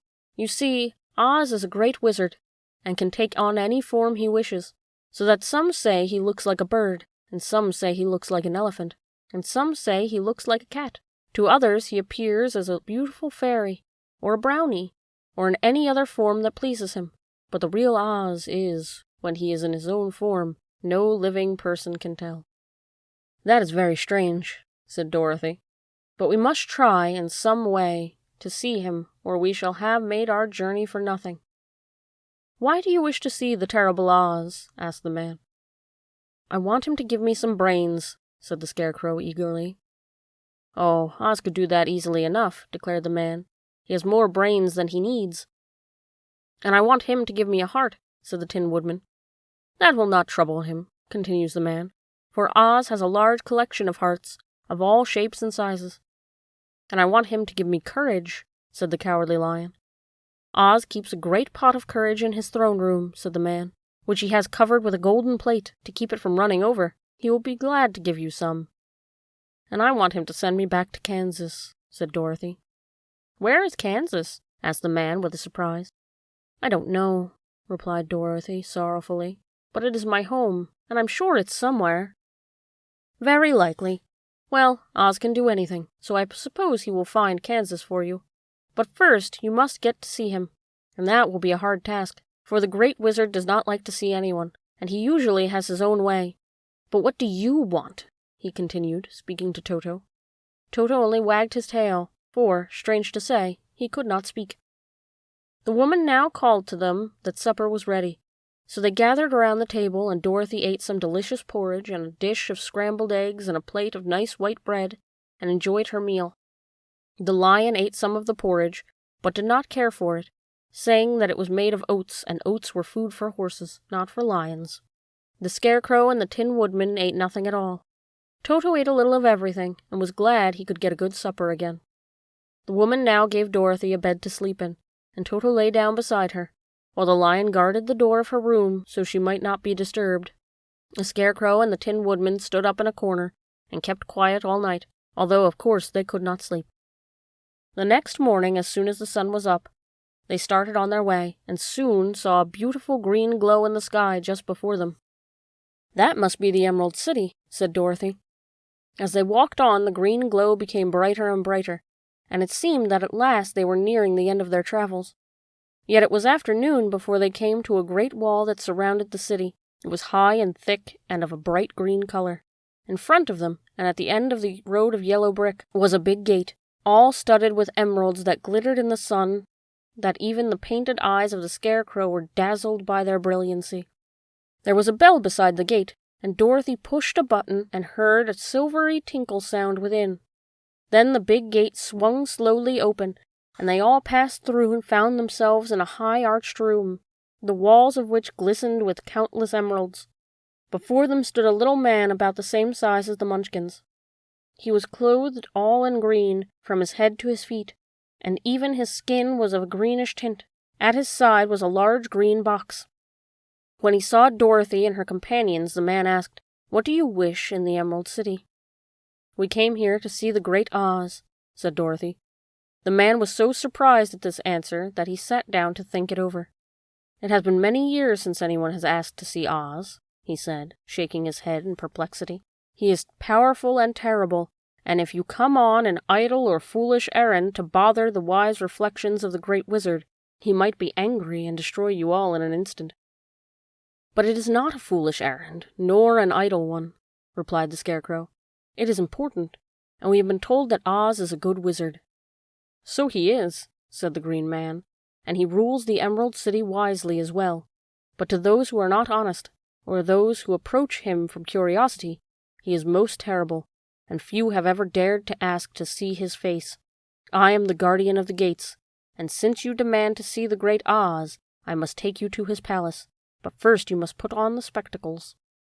"Why?" asked Dorothy. "Because if you do not wear spectacles, the brightness and glory of the Emerald City would blind you. Even those who live in the city must wear spectacles night and day. They are all locked on, for Oz so ordered it when the city was first built, and I have the only key that will unlock them." He opened the big box, and Dorothy saw that it was filled with spectacles of every size and shape. All of them had green glasses in them. The Guardian of the Gates found a pair that would fit Dorothy, and put them over her eyes. There were 2 golden bands fastened to them that passed around the back of her head, where they locked together by a little key that was at the end of a chain the Guardian of the Gates wore around his neck. When they were on, Dorothy could not take them off had she wished, but of course she did not wish to be blinded by the glare of the Emerald City, so she did nothing. Then the Green Man fitted spectacles for the Scarecrow and the Tin Woodman and the Lion, and even on little Toto, and all were locked fast with the key. Then the Guardian of the Gates put on his own glasses and told them he was ready to show them to the palace. Taking a big golden key from the peg on the wall, he opened another gate, and they all followed him through the portal into the streets of the Emerald City. Chapter 11. The Wonderful City of Oz. Even with eyes protected by the green spectacles, Dorothy and her friends were at first dazzled by the brilliancy of the wonderful city. The streets were lined with beautiful houses all built of green marble and studded everywhere with sparkling emeralds. They walked over the pavement of the same green marble, and where the blocks were joined together there were rows of emeralds set closely and glittering in the brightness of the sun. The window panes were of green glass. Even the sky above the city had a green tint, and the rays of the sun were green. There were many people, men, women, and children, walking about, and these were all dressed in green clothes and had greenish skins. They looked at Dorothy and her strangely assorted company with wondering eyes, and the children all ran away and hid behind their mothers when they saw the lion, but no one spoke to them. Many shops stood in the street, and Dorothy saw that everything in them was green. Green candy and green popcorn were for sale, as well as green shoes, green hats, and green clothes of all sorts. At one place a man was selling green lemonade, and when the children bought it, Dorothy could see that they paid for it with green pennies. There seemed to be no horses nor animals of any kind. The men carried things around in little green carts, which they pushed before them. Everyone seemed happy and contented and prosperous. The Guardian of the Gates led them through the streets until they came to the big building, exactly in the middle of the city, which was the Palace of Oz, the Great Wizard. There was a soldier before the door, dressed in a green uniform, wearing a long green beard. "Here are strangers," said the Guardian of the Gates to him, "and they demand to see the Great Oz." "Step inside," answered the soldier, "and I will carry your message to him." So they passed through the palace gates, and were led into a big room with green carpet and a lovely green furniture set with emeralds. The soldier made them all wipe their feet upon a green mat before entering the room, and when they were seated, he said politely, "Please make yourselves comfortable while I go to the door of the throne room and tell Oz you are here." They had to wait a long time before the soldier returned. When at last he came back, Dorothy asked, "Have you seen Oz?" "Oh, no," returned the soldier, "I have never seen him, but I spoke to him and he sat behind his screen and gave him your message." He said he will grant you an audience, if you so desire, but each one of you must enter his presence alone, and he will admit but one each day. Therefore, as you must remain in the palace for several days, I will have you shown to rooms where you may rest in comfort after your journey." "Thank you," replied the girl. "That is very kind of Oz." The soldier now blew upon a green whistle, and at once a young girl, dressed in a pretty green silk gown, entered the room. She had lovely green hair and green eyes. She bowed low before Dorothy as she said, "Follow me, and I will show you to your room." So Dorothy said goodbye to all her friends except Toto, and taking the dog in her arms, followed the green girl through several passages and up 3 flights of stairs until they came to a room at the front of the palace. It was the sweetest little room in the world, with a soft, comfortable bed that had sheets of green silk and green velvet counterpane. There was a tiny fountain in the middle of the room that shot a spray of green perfume into the air, to fall back into beautifully carved green marble basin. Beautiful green flowers stood in the windows, and there was a shelf with a low row of green books. When Dorothy had time to open these books, she found them full of queer green pictures that made her laugh. They were so funny. In a wardrobe were many green dresses made of silk and satin and velvet, and all of them fitted Dorothy exactly. "Make yourself perfectly at home," said the green girl, "and if you wish for anything, ring the bell. Oz will send for you tomorrow morning." She left Dorothy alone and went back to the others. These she also led to rooms. Each one of them found himself lodged in a very pleasant part of the palace. Of course, this politeness was wasted on the Scarecrow, for when he found himself alone in his room, he stood stupidly in one spot, just within the doorway, to wait until morning. It would not rest him to lie down, and he could not close his eyes, so he remained all night staring at a little spider which was weaving its web in the corner of the room, just as if it were not one of the most wonderful rooms in the world. The Tin Woodman lay down on his bed from force of habit, for he remembered when he was made of flesh, but not being able to sleep, he passed the night moving his joints up and down to make sure they kept in good working order. The Lion would have preferred a bed of dried leaves in the forest, and did not like being shut up in a room, but he had too much sense to let all this worry him. So he sprang up onto the bed, and rolled himself up like a cat, and purred himself asleep in a moment. The next morning, after breakfast, the Green Maiden came to fetch Dorothy, and she dressed her in one of the prettiest gowns, made of green brocaded satin. Dorothy put on a green silk apron, and tied a green ribbon around Toto's neck, and they started for the throne room of the Great Oz. First they came to a great hall in which there were many ladies and gentlemen of the court, all dressed in rich costumes. These people had nothing to do but talk to each other, and they always came to wait outside the throne room every morning, although they were never permitted to see Oz. As Dorothy entered, they looked at her curiously, and one of them whispered, "Are you really going to look upon the face of Oz the Terrible?"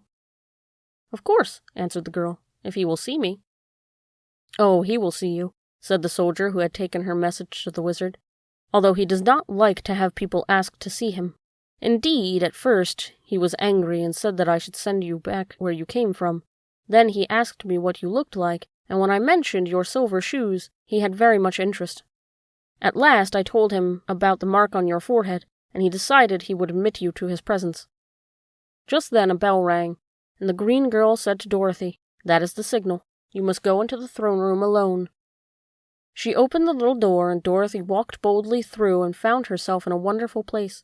It was a big round room with high arched roof, and the walls and ceilings of the floor were covered with large emeralds set closely together. In the center of the roof was a great light, as bright as the sun, which made the emeralds sparkle in a wonderful manner. But what interested Dorothy most was the big throne of green marble that stood in the middle of the room. It was shaped like a chair and sparkled with gems, as did everything else.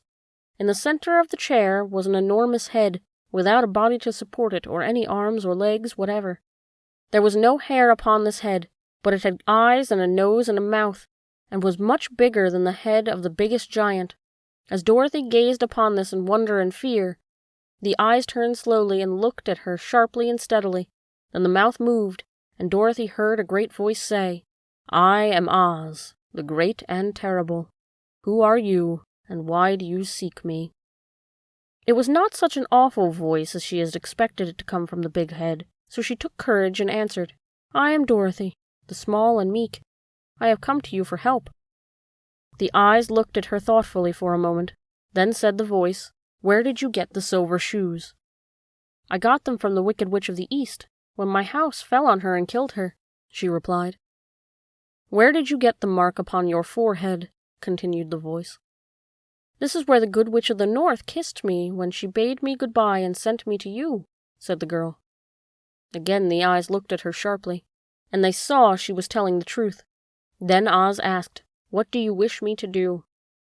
"Send me back to Kansas, where my Aunt Em and Uncle Henry are," she answered earnestly. "I don't like your country, although it is so beautiful, and I am sure Aunt Em would be dreadfully worried over my being away so long." The eyes winked 3 times, and they turned up to the ceiling and down to the floor and rolled around so queerly that they seemed to see every part of the room. And at last they looked at Dorothy again. "Why should I do this for you?" asked Oz. "Because you are strong and I am weak. Because you are a great wizard and I am only a little girl." "But you were strong enough to kill the Wicked Witch of the East," said Oz.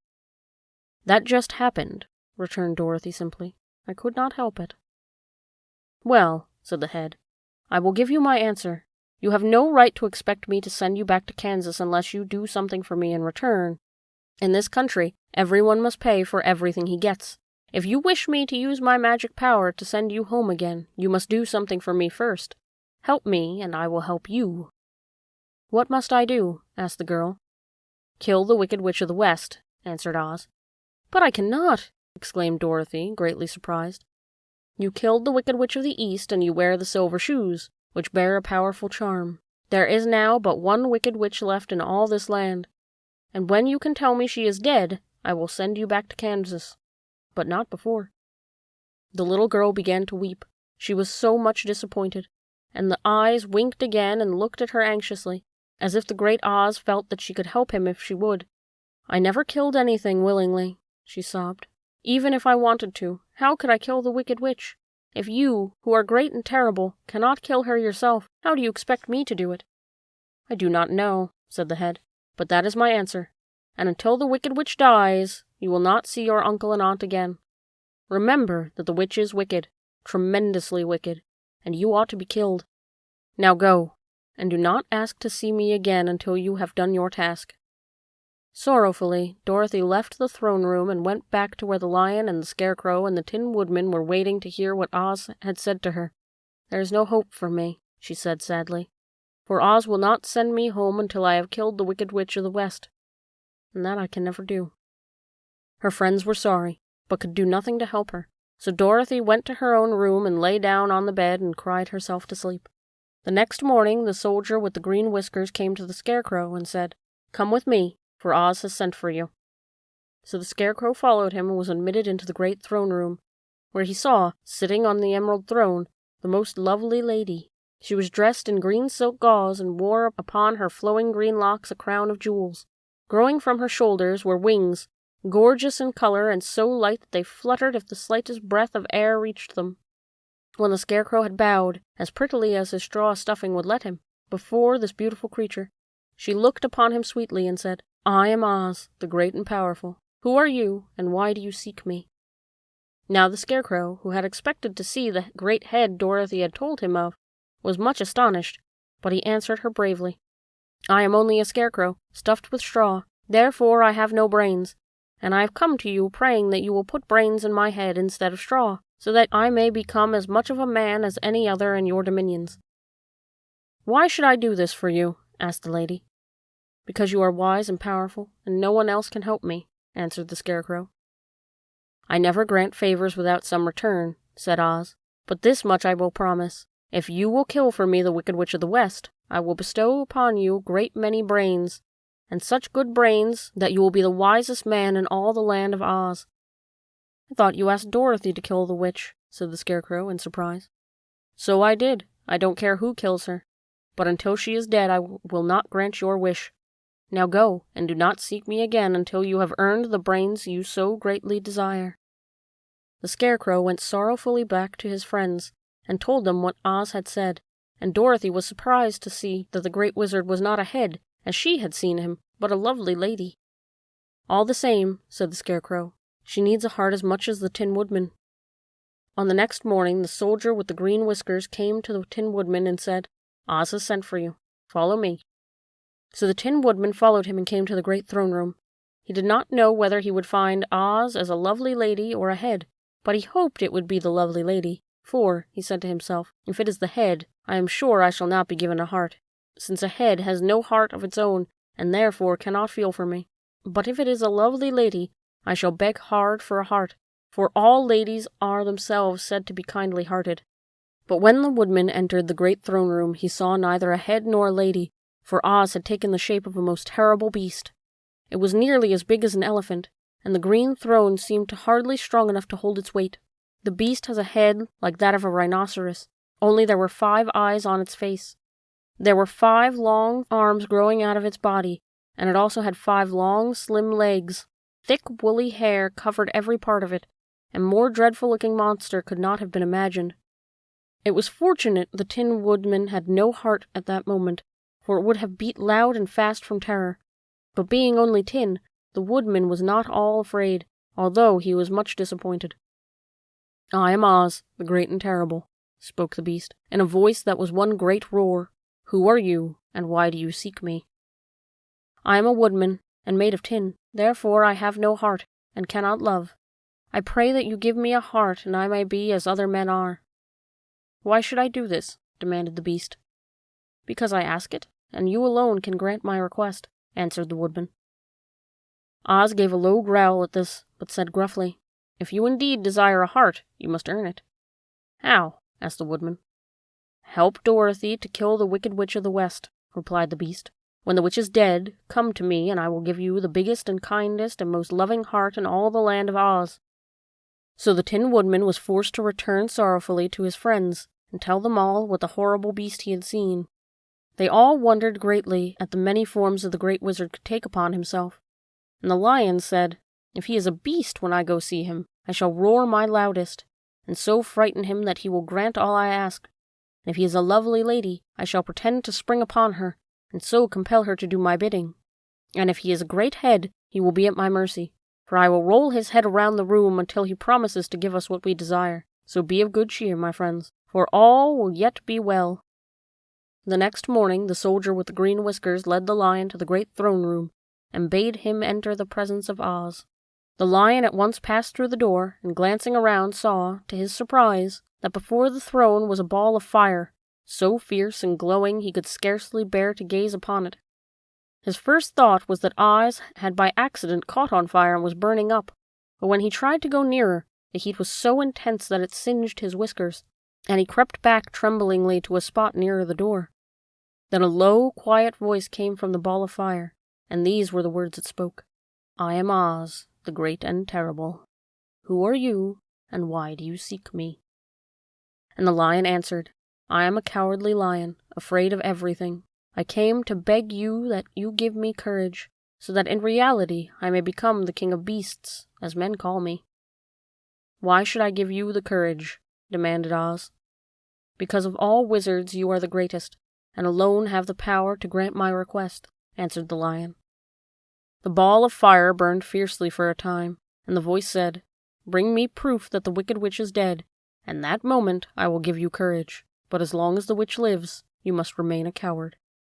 The Lion was angry at this speech, but could say nothing in reply, and while he stood silently gazing at the ball of fire, it became so furiously hot that he turned tail and rushed from the room. He was glad to find his friends waiting for him, and told him of the terrible interview with the wizard. "What shall we do now?" asked Dorothy sadly. "There is only one thing we can do," returned the Lion, "and that is to go to the land of the Winkies, seek out the Wicked Witch, and destroy her." "But suppose we cannot," said the girl. "Then I shall never have courage," declared the Lion. "And I shall never have brains," added the Scarecrow. "And I shall never have a heart," spoke the Tin Woodman. "And I shall never see Aunt Em and Uncle Henry," said Dorothy, beginning to cry. "Be careful," cried the green girl. "The tears will fall on your green silk gown and spot it." So Dorothy dried her eyes and said, "I suppose we must try it. But I am sure I do not want to kill anybody, even to see Aunt Em again." "I will go with you, but I am too much of a coward to kill the witch," said the Lion.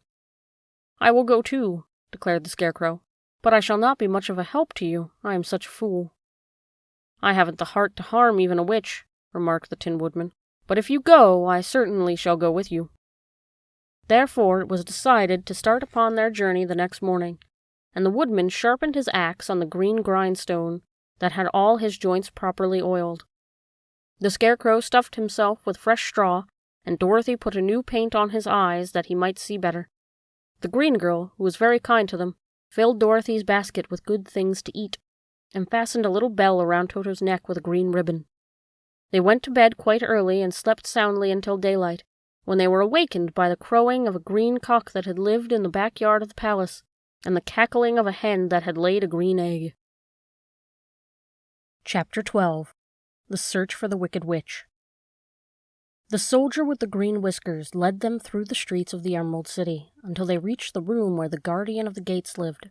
This officer unlocked their spectacles to put them back in his great box, and then he politely opened the gate for our friends. "Which road leads to the Wicked Witch of the West?" asked Dorothy. "There is no road," answered the guardian of the gates. "No one ever wishes to go that way." "How, then, are we to find her?" inquired the girl. "That will be easy," replied the man, "for when she knows you are in the country of the Winkies, she will find you, and make you all her slaves." "Perhaps not," said the Scarecrow, "for we mean to destroy her." "Oh, that is different," said the guardian of the gates. "No one has ever destroyed her before, so I naturally thought she would make slaves of you, as she has of the rest. But take care, for she is wicked and fierce, and may not allow you to destroy her. Keep to the west, where the sun sets, and you cannot fail to find her." They thanked him and bade him goodbye, and turned towards the west, walking over fields of soft grass dotted here and there with daisies and buttercups. Dorothy still wore her pretty silk dress she had put on in the palace, but now, to her surprise, she found it was no longer green, but pure white. The ribbon in Toto's neck had also lost its green color, and was as white as Dorothy's dress. The Emerald City was soon left far behind. As they advanced, the ground became rougher and hillier, for there was no farms nor houses in this country of the West, and the ground was untilled. And the afternoon sun shone hot on their faces, for there were no trees to offer them shade, so that before night Dorothy and Toto and the lion were tired, and lay down upon the grass and fell asleep, with the woodman and the Scarecrow keeping watch. Now the Wicked Witch of the West had but one eye, yet that was as powerful as a telescope, and could see everywhere. So as she sat in the door of her castle, she happened to look around and saw Dorothy lying asleep, with her friends all about her. They were a long distance off, but the Wicked Witch was angry to find them in her country, so she blew upon a silver whistle that hung around her neck. At once there came running to her from all directions a pack of great wolves. They had long legs and fierce eyes and sharp teeth. "Go to those people," said the witch, "and tear them to pieces." "Are you not going to make them your slaves?" asked the leader of the wolves. "No," she answered. "One is of tin, and one is of straw. One is a girl, and another a lion. None of them is fit to work, so you must tear them into small pieces." "Very well," said the wolf, and he dashed away at full speed, followed by the others. It was lucky the Scarecrow and the Woodman were wide awake and heard the wolves coming. "This is my fight," said the Woodman, "so get behind me and I will meet them as they come." He seized his axe, which he had made very sharp, and as the leader of the wolves came on, the Tin Woodman swung his arm and chopped the wolf's head from its body, so that it immediately died. As soon as he could raise his axe, another wolf came up, and he also fell under the sharp edge of the Tin Woodman's weapon. There were 40 wolves, and 40 times a wolf was killed, so that at last they all lay dead in a heap before the Woodman. Then he put down his axe and sat beside the Scarecrow, who said, "It was a good fight, friend." They waited until Dorothy awoke the next morning. The little girl was quite frightened when she saw the great pile of shaggy wolves, but the Tin Woodman told her all. She thanked him for saving them and sat down to breakfast, after which they started again upon their journey. Now this same morning the Wicked Witch came to the door of her castle, and looked out with her one eye that she could see far off. She saw all her wolves lying dead, and the stranger still traveling through her country. This made her angrier than before, and she blew her silver whistle twice. Straightway a great flock of wild crows came flying toward her, enough to darken the sky, and the Wicked Witch said to the King Crow, "Fly at once to the strangers. peck out their eyes, and tear them to pieces. The wild crows flew in one great flock toward Dorothy and her companions. When the little girl saw them coming, she was afraid. But the Scarecrow said, "This is my battle, so lie down beside me and you will not be harmed." So they all lay upon the ground except the Scarecrow, and he stood up and stretched out his arms. And when the crows saw him, they were frightened, as these birds always are by scarecrows, and did not dare to come any nearer. But the King Crow said, "It is only a stuffed man. I will peck his eyes out." The King Crow flew at the Scarecrow, who caught it by the head and twisted its neck until it died. And then another crow flew at him, and the Scarecrow twisted its neck also. There were 40 crows, 40 times the Scarecrow twisted a neck, until at last all were lying dead beside him. Then he called to his companions to rise, and again they went upon their journey. When the Wicked Witch looked out again and saw all her crows lying in a heap, she got into a terrible rage and blew 3 times upon her silver whistle. Forthwith there was heard a great buzzing in the air, and a swarm of black bees came flying toward her. "Go to the strangers and sting them to death," commanded the witch. And the bees turned and flew rapidly until they came to where Dorothy and her friends were walking. But the woodman had seen them coming, and the Scarecrow had decided what to do. "Take out my straw, and scatter it over the little girl and the dog and the lion," he said to the woodsman, "and the bees cannot sting them." This the woodman did, and as Dorothy lay close beside the lion and held Toto in her arms, the straw covered them entirely. The bees came and found no one but the woodman to sting, so they flew at him and broke off all their stings against the tin, without hurting the woodman at all. And as the bees cannot live when their stings are broken, that was the end of the black bees, and they lay scattered thick about the woodman, like little heaps of fine coal. Then Dorothy and the lion got up, and the girl helped the Tin Woodman put the straw back into the Scarecrow again, until he was as good as ever. So they started upon their journey once more. The Wicked Witch was so angry when she saw her black bees in little heaps like fine coal, that she stamped her foot and tore her hair and gnashed her teeth. And then she called a dozen of her slaves, who were the Winkies, and gave them sharp spears, telling them to go to the strangers and destroy them. The Winkies were not a brave people, but they had to do as they were told. So they marched away until they came near to Dorothy. Then the lion gave a great roar and sprang towards them, and the poor Winkies were so frightened that they ran back as fast as they could. When they returned to the castle, the Wicked Witch beat them well with a strap, then sent them back to their work, after which she sat down to think what she should do next. She could not understand how all her plans to destroy the strangers had failed, but she was a powerful witch, as well as a wicked one, and soon she made up her mind how to act. There was, in her cupboard, a golden cap, with a circle of diamonds and rubies running about it. This golden cap had a charm. Whoever owned it could call 3 times upon the winged monkeys, who would obey any order they were given, but no person could command these strange creatures more than 3 times. Twice already the Wicked Witch had used the charm of the cap. Once was when she had made her Winkies her slaves, and set herself to rule over their country. The winged monkeys had helped her to do this. The second time was when she had fought against the great Oz himself, and driven him out of the land of the West. The winged monkeys had also helped her in doing this. Only once more could she use this golden cap, for which reason she did not like to do so until all her other powers were exhausted. But now that her fierce wolves, and her wild crows, and her stinging bees were gone, and her slaves had been scared away by the cowardly lion, she saw there was only one way left to destroy Dorothy and her friends. So the Wicked Witch took the golden cap from her cupboard and placed it upon her head. Then she stood upon her left foot and said slowly, "Epi pepi kaki." Next she stood upon her right foot and said, "Hello, holo, hello." And this she stood upon both feet and cried in a loud voice, "Zizzy, zuzzy, zick." Now the charm began to work. The sky was darkened, and a low rumbling sound was heard in the air. There was a rushing of many wings, and great chattering and laughing, and the sun came out of the dark sky to show the Wicked Witch surrounded by a crowd of monkeys, each with a pair of immense and powerful wings on his shoulders.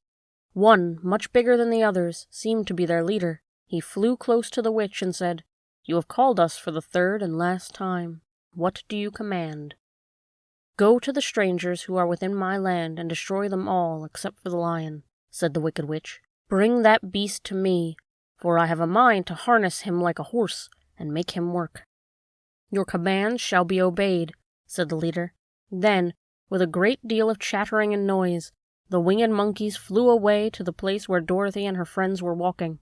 Some of the monkeys seized the Tin Woodman and carried him through the air until they were over a country thickly covered with sharp rocks. Here they dropped the poor woodman, who fell a great distance to the rocks, where he lay so battered and dented that he could neither move nor groan. Others of the monkeys caught the Scarecrow, and with their long fingers pulled out all of the straw from his clothes and head. They made his hat and boots and clothes into a small bundle and threw it into the top branches of a tall tree. The remaining monkeys threw pieces of stout rope around the lion and wound many coils about his body and head and legs, until he was unable to bite or scratch or struggle in any way. Then they lifted him up and flew away with him to the witch's castle, where he was placed in a small yard with a high iron fence around it, so that he could not escape. But Dorothy they did not harm at all. She stood, with Toto in her arms, watching the sad fate of her comrades and thinking it would soon be her turn. The leader of the winged monkeys flew up to her, his long hairy arms stretched out, and his ugly face grinning terribly, but he saw the mark of the good witch's kiss upon her forehead, and stopped short, motioning the others not to touch her. "We dare not harm this little girl," he said to them, "for she is protected by the power of good, and that is greater than the power of evil. All we can do is to carry her to the castle of the wicked witch and leave her there, so carefully and gently." They lifted Dorothy in their arms and carried her swiftly through the air until they came to the castle, where they set her down upon the front doorstep. Then the leader said to the witch, "We have obeyed you as far as we were able. The Tin Woodman and the Scarecrow are destroyed. The lion is tied up in your yard. The little girl we dare not harm, nor the dog she carries in her arms. Your power over our band is now ended, and you will never see us again." Then all the winged monkeys, with much laughing and chattering and noise, flew into the air and were soon out of sight. The wicked witch was both surprised and worried when she saw the mark on Dorothy's forehead, for she knew well that neither the winged monkeys nor she herself dare hurt the girl in any way. She looked down at Dorothy's feet, and seeing the silver shoes, began to tremble with fear, for she knew what a powerful charm belonged to them. At first the witch was tempted to run away from Dorothy, but she happened to look into the child's eyes and saw how simple the soul was behind them, and that the little girl did not know of the wonderful power the silver shoes gave her. So the wicked witch laughed to herself and thought, "I can still make her my slave, for she does not know how to use the power." Then she said to Dorothy, harshly and severely, "Come with me, and see that you mind everything I tell you, for if you do not, I will make an end of you, as I did the Tin Woodman and the Scarecrow." Dorothy followed her through many of the beautiful rooms in her castle, until they came to the kitchen, where the witch bade her clean the pots and kettles and sweep the floor and keep the fire fed with wood. Dorothy went to work meekly, with her mind made up to work as hard as she could, for she was glad the wicked witch had decided not to kill her. With Dorothy hard at work, the wicked witch thought she would go into the courtyard and harness the cowardly lion like a horse. It would amuse her, she was sure, to make him draw her chariot whenever she wished to go to drive. But as she opened the gates, the lion gave a loud roar and bounded at her so fiercely that the witch was afraid, and ran out and shut the gates again. "If I cannot harness you," said the witch to the lion, speaking through the bars of the gate, "I can starve you. You shall have nothing to eat until you do as I wish." So after that she took no food to the imprisoned lion, but every day she came to the gate at noon and asked, "Are you ready to be harnessed like a horse?" And the lion would answer, "No, if you come to this yard, I will bite you." The reason the lion did not have to do as the witch wished was that every night, while the woman was asleep, Dorothy carried him food from the cupboard. After he had eaten, he would lie down on his bed of straw, and Dorothy would lie beside him and put her head on his soft, shaggy mane, while they talked of their troubles and tried to plan some way to escape. But they could find no way to get out of the castle, for it was constantly guarded by the yellow Winkies, who were the slaves of the wicked witch and too afraid of her not to do as she told them. The girl had to work hard during the day, and often the witch threatened to beat her with the same old umbrella she always carried in her hand. But in truth, she did not dare to strike Dorothy, because of the mark upon her forehead. The child did not know of this, and was full of fear for herself and Toto. Once the witch struck Toto a blow with her umbrella, and the brave little dog flew at her and bit her leg in return. The witch did not bleed where she was bitten, for she was so wicked that the blood in her had dried up many years before. Dorothy's life became very sad as she grew to understand that it would be harder than ever to get back to Kansas and Aunt Em again. Sometimes she would cry bitterly for hours, and Toto, sitting at her feet, would look into her face, whining dismally to show how sorry he was for his little mistress. Toto did not really care whether he was in Kansas or the Land of Oz, so long as Dorothy was with him, but he knew the little girl was unhappy, and that made him unhappy too. Now the Wicked Witch had a great longing to have for her own the silver shoes which the girl always wore. Her bees and her crows and her wolves were lying in heaps and drying up, and she had used up all the power of the golden cap, but if she could only get hold of the silver shoes, they would give her more power than all the other things she had lost. She watched Dorothy carefully, to see if she ever took her shoes off, thinking she might steal them. But the child was so proud of her pretty shoes that she never took them off except at night when she took her bath. The witch was too much afraid of the dark to dare go to Dorothy's room at night to take the shoes, and her dread of water was far greater than her fear of the dark, so she never came near when Dorothy was bathing. Indeed, the old witch never touched water, nor ever let water touch her in any way. But the wicked creature was very cunning, and she finally thought of a trick that would give her what she wanted.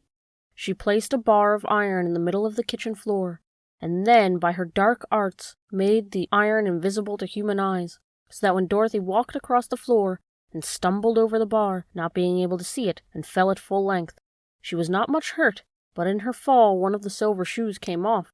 Before she could reach it, the witch had snatched it away and put it on her own skinny foot. The wicked woman was greatly pleased with the success of her trick, for as long as she had one of the shoes, she owned half of the power of the charm, and Dorothy could not use it against her, even had she known how to do so. The little girl, seeing she had lost one of her pretty shoes, grew angry, and said to the witch, "Give me back my shoe." "I will not," retorted the witch, "for it is now my shoe, and not yours." "You are a wicked creature," cried Dorothy. "You have no right to take my shoe from me." "I shall keep it just the same," said the witch, laughing at her, "and some day I shall get the other one from you too." This made Dorothy so very angry that she picked up the bucket of water that stood near and dashed it over the witch, wetting her from head to foot.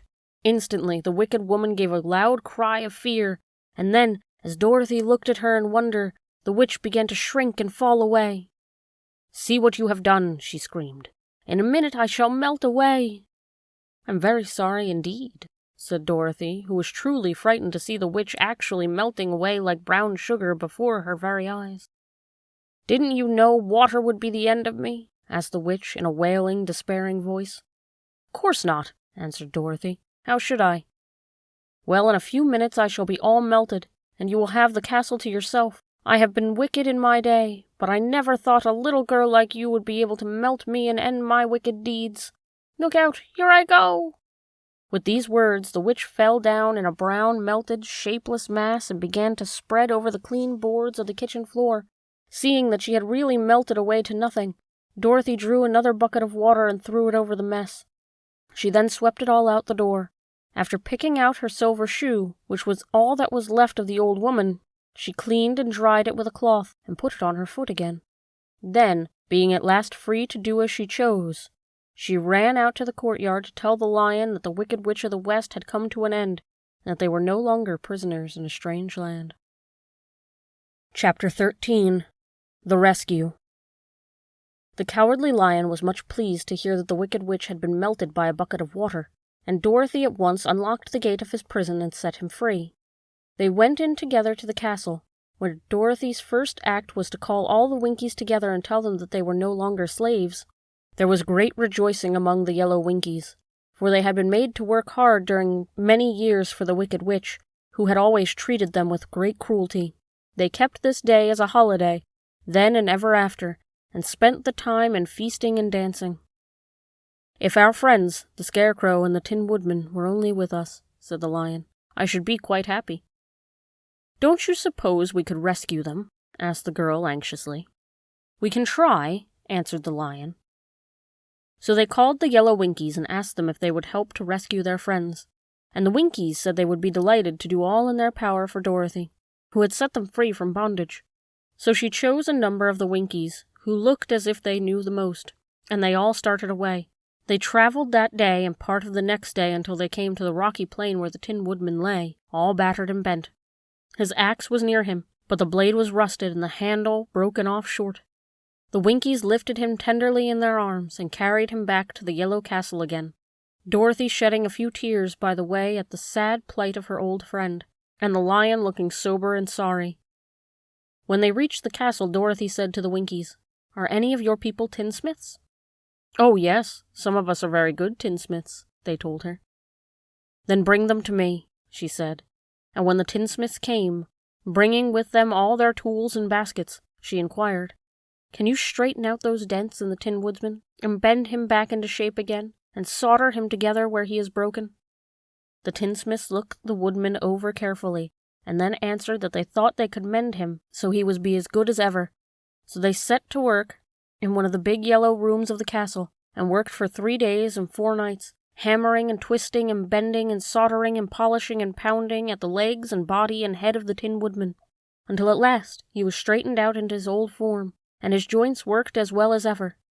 To be sure, there were several patches on him, but the tinsmiths did a good job, and as the woodman was not a vain man, he did not mind the patches at all.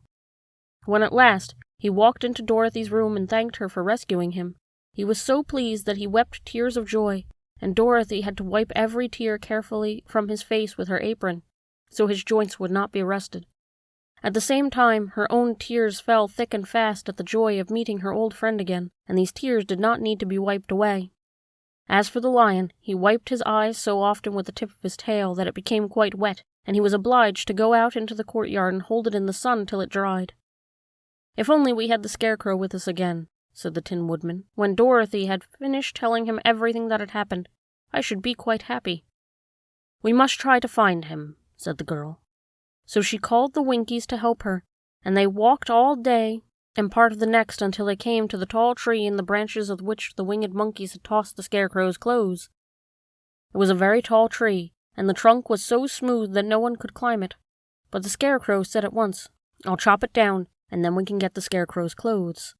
Now, while the tinsmiths had been working mending the woodman himself, another of the Winkies, who was a goldsmith, had made an axe handle of solid gold and fitted it to the woodman's axe, instead of the old broken handle. Others polished the blade until all the rust was removed and it glistened like burnished silver. As soon as he had spoken, the Tin Woodman began to chop, and in a short time the tree fell over with a crash, whereupon the Scarecrow's clothes fell out of the branches and rolled off on the ground. Dorothy picked them up and the Winkies carried them back to the castle, where they were stuffed with nice clean straw, and behold, here was the Scarecrow, as good as ever, thanking them over and over for saving him. Now that they were reunited, Dorothy and her friends spent a few happy days at the Yellow Castle, where they found everything they needed to make them comfortable. But one day the girl thought of Aunt Em and said, "We must go back to Oz and claim his promise." "Yes," said the Woodman, "at last I shall get my heart." "And I shall get my brains," added the Scarecrow joyfully. "And I shall get my courage," said the Lion thoughtfully. "And I shall get back to Kansas," cried Dorothy, clapping her hands. "Oh, let us start for the Emerald City tomorrow." This they decided to do. The next day they called the Winkies together and bade them goodbye. The Winkies were sorry to have them go, and they had grown so fond of the Tin Woodman that they had begged him to stay and rule over them in the yellow land of the West. Finding they were determined to go, the Winkies gave Toto and the Lion each a gold collar, and to Dorothy they presented a beautiful bracelet studded with diamonds, and to the Scarecrow they gave a gold-headed walking stick to keep him from stumbling, and to the Tin Woodman they offered a silver oil can, inlaid with gold and set with precious jewels. Every one of the travelers made the Winkies a pretty speech in return, and all shook hands with them until their arms ached. Dorothy went to the witch's cupboard to fill her basket with food for her journey, and there she saw the golden cap. She tried it on her own head, and found that it fitted her exactly. She did not know anything about the charm of the golden cap, but she saw that it was pretty, so she had made up her mind to wear it and carry her sunbonnet in her basket. Then, being prepared for the journey, they all started for the Emerald City, and the Winkies gave them 3 cheers and many good wishes to carry with them. Chapter 14. The Winged Monkeys. You will remember there was no road, not even a pathway, between the castle of the Wicked Witch and the Emerald City. When the 4 travelers went in search of the witch, she had seen them coming, and so she sent the winged monkeys to bring them to her. It was much harder to find their way back through the big fields of buttercups and yellow daisies than it was being carried. They knew, of course, they must go straight east, toward the rising sun, and they started off in the right way. But at noon, when the sun was over their heads, they did not know which was east and which was west, and that was the reason they were lost in the great fields. They kept on walking, however, and at night the moon came out and shone brightly, so they lay down among the sweet-smelling yellow flowers and slept soundly until morning, all but the Scarecrow and the Tin Woodman. The next morning the sun was behind a cloud, but they started on, as if they were quite sure which way they were going. "If we walk far enough," said Dorothy, "I am sure we shall sometime come to some place." But day by day passed away, and they still saw nothing before them but the scarlet fields. The Scarecrow began to grumble a bit. "We have surely lost our way," he said, "and unless we find it in time to reach the Emerald City, I shall never get my brains." "Nor I my heart," declared the Tin Woodman. "It seems to me I can scarcely wait until I get to see Oz, and you must admit this is a very long journey." "You see," said the Cowardly Lion with a whimper, "I haven't the courage to keep tramping forever, without getting anywhere at all." Then Dorothy lost her heart.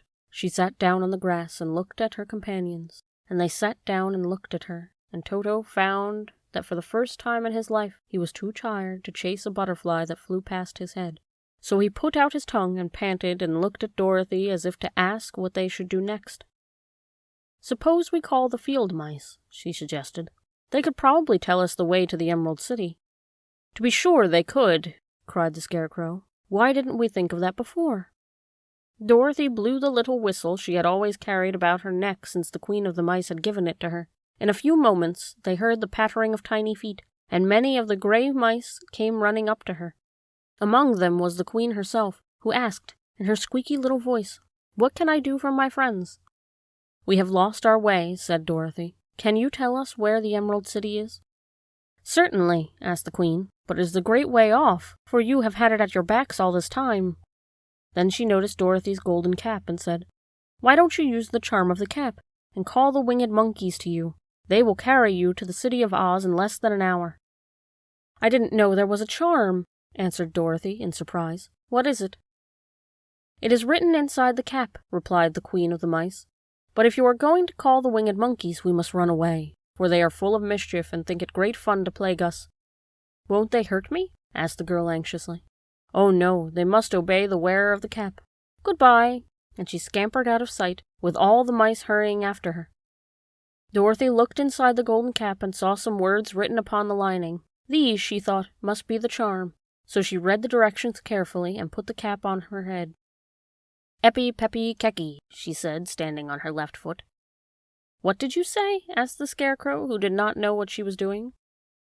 "Hallo, holo, hello," Dorothy went on, standing this time on her right foot. "Hello," replied the Tin Woodman calmly. "Zizzy zuzzy zick," said Dorothy, who was now standing on both feet. This ending of the charm, and they heard a great chattering and flapping of wings as the band of winged monkeys flew up to them. The king bowed low before Dorothy and asked, "What is your command?" "We wish to go to the Emerald City," said the child, "and we have lost our way." "We will carry you," replied the king, and no sooner had he spoken than 2 of the monkeys caught Dorothy in their arms and flew away with her.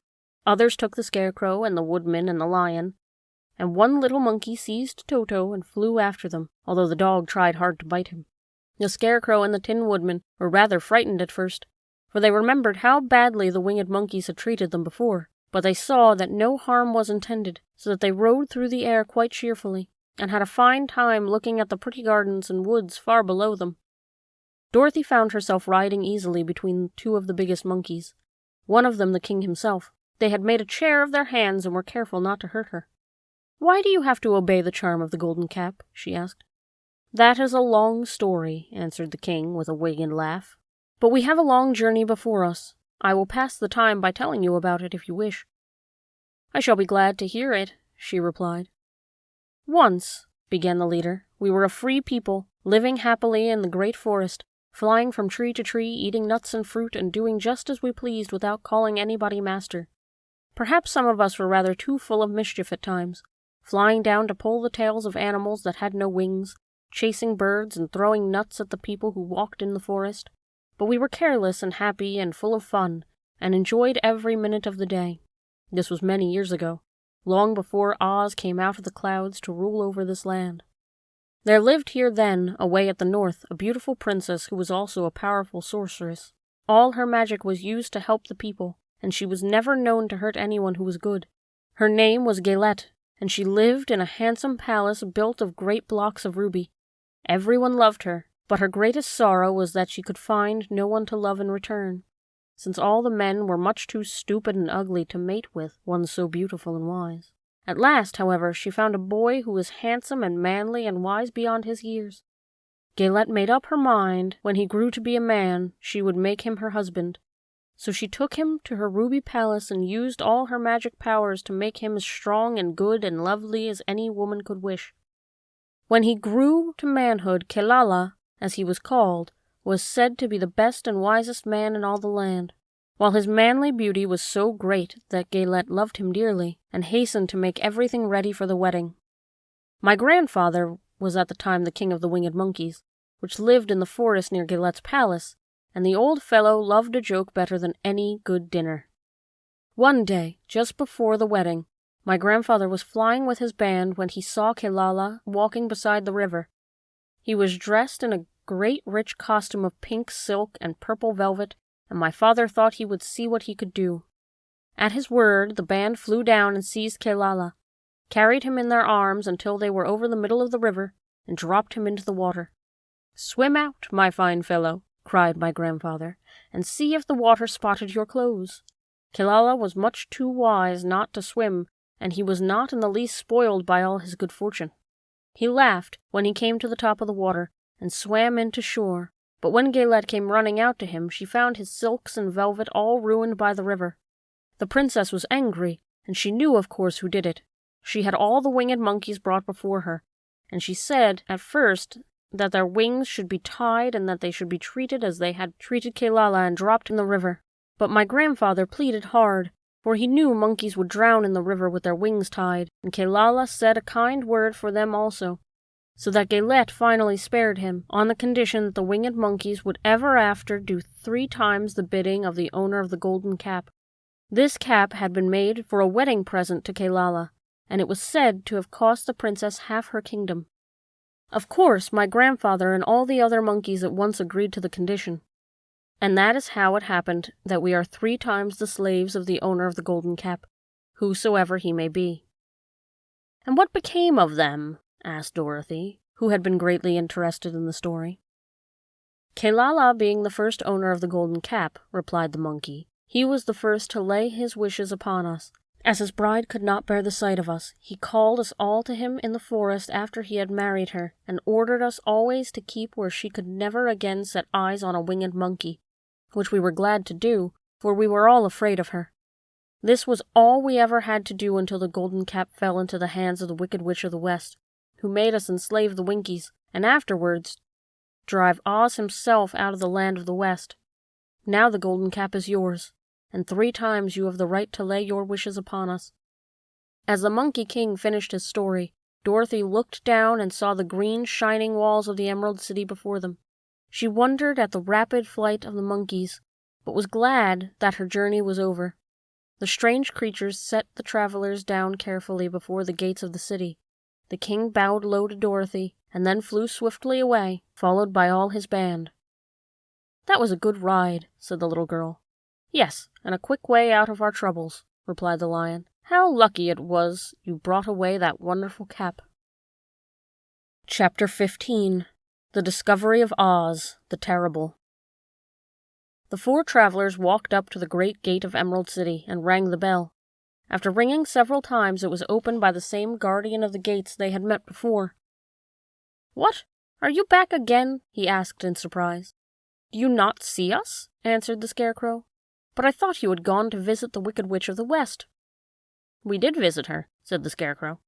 "And she let you go again?" asked the man in wonder. "She could not help it, for she has melted," explained the Scarecrow. "Melted? Well, that is good news indeed," said the man. "Who melted her?" "It was Dorothy," said the Lion gravely. "Good gracious," exclaimed the man, and he bowed very low indeed before her. Then he led them into his little room and locked the spectacles from the great box on all their eyes, just as he had done before. Afterward, they passed on through the gate into the Emerald City. When the people heard from the guardian of the gates that Dorothy had melted the Wicked Witch of the West, they all gathered around the travelers and followed them in a great crowd to the Palace of Oz.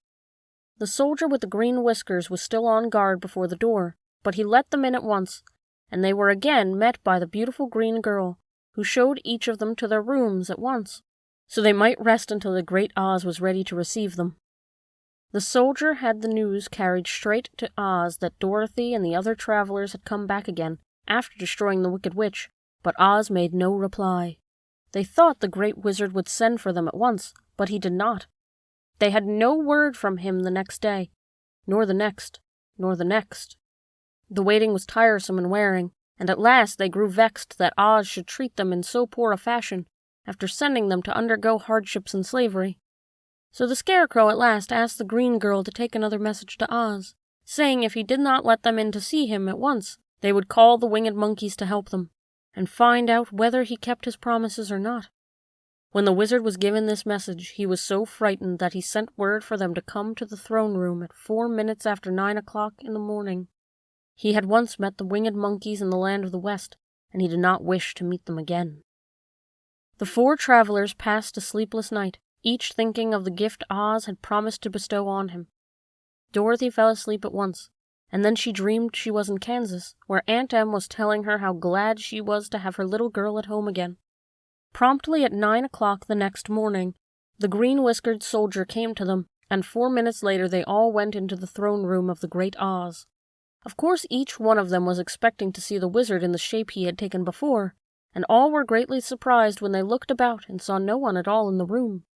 They kept close to the door and closer to one another, for the stillness of the empty room was more dreadful than any of the forms they had seen Oz take.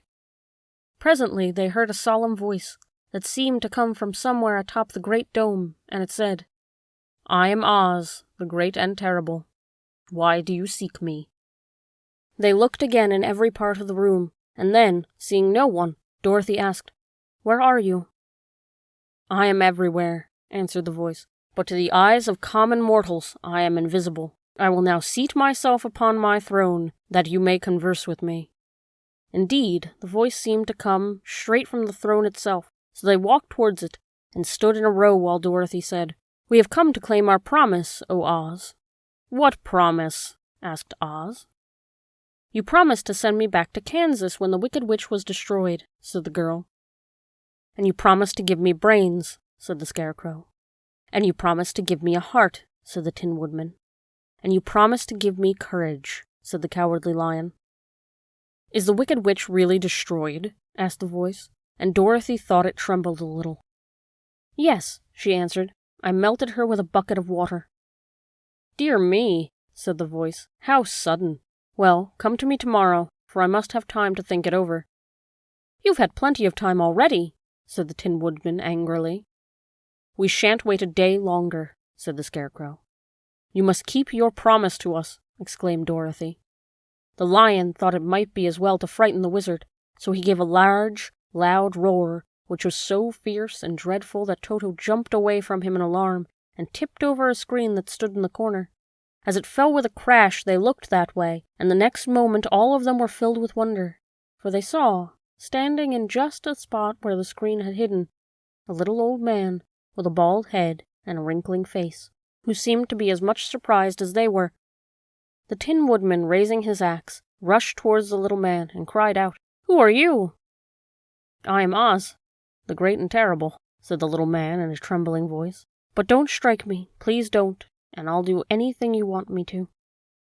Our friends looked at him in surprise and dismay. "I thought Oz was a great head," said Dorothy.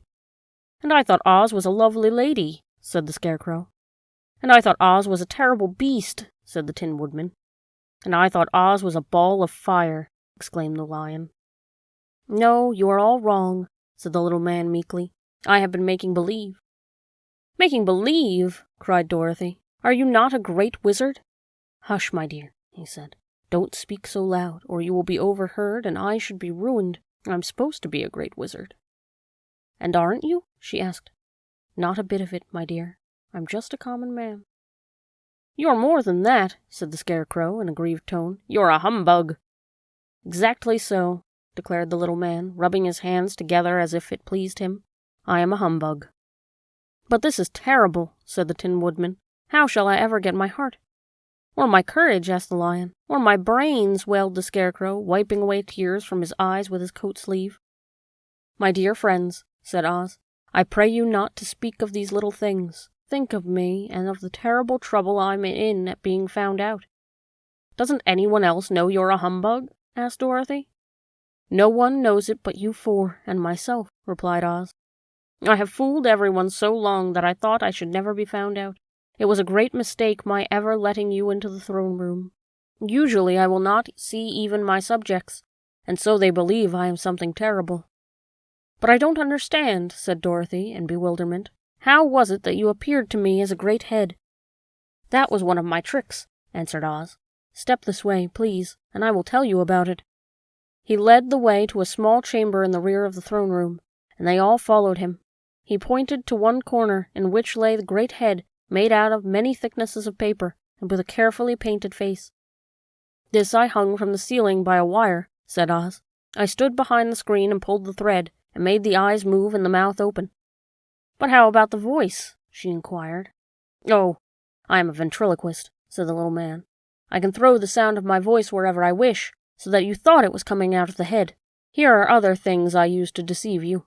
He showed the Scarecrow the dress and the mask he had worn when he seemed to be a lovely lady, and the Tin Woodman saw that his terrible beast was nothing but a lot of skins, sewn together with slats to keep their sides out. As for the ball of fire, the false wizard had hung that also from the ceiling. It was really a ball of cotton, but when oil was poured upon it, the ball burned fiercely.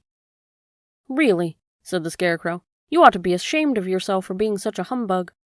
"I am. I certainly am," answered the little man sorrowfully. "But it was the only thing I could do. Sit down, please. There are plenty of chairs, and I will tell you my story." So they sat down and listened while he told the following tale. "I was born in Omaha." "Why, that isn't very far from Kansas," cried Dorothy. "No, but it's farther from here," he said, shaking his head at her sadly. "When I grew up, I became a ventriloquist, and at that I was very well trained by a great master. I can imitate any kind of bird or beast." Here he mewed like a kitten that Toto picked up his ears and looked everywhere to see where she was. "After a time," continued Oz, "I was tired of that and became a balloonist." "What is that?" asked Dorothy. "A man who goes up in a balloon on a circus day so as to draw the crowd of the people together and get them to pay to see the circus," he explained. "Oh," she said, "I know. Well, one day I went up in the balloon and the ropes got twisted so that I couldn't come down again. It went way up above the clouds, so far that a current of air struck it and carried it many, many miles away. For a day and a night I traveled through the air, and on the morning of the second day I awoke and found the balloon floating over a strange and beautiful country. It came down gradually, and I was not hurt a bit.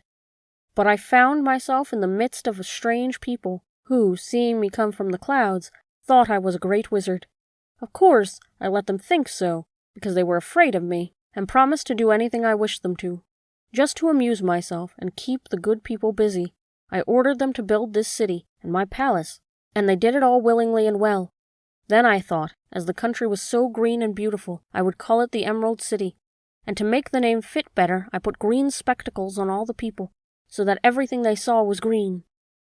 "But isn't everything here green?" asked Dorothy. "No more than in any other city," replied Oz. "But when you wear green spectacles, why, of course everything you see looks green." "The Emerald City was built a great many years ago, for I was a young man when the balloon brought me here, and I'm a very old man now.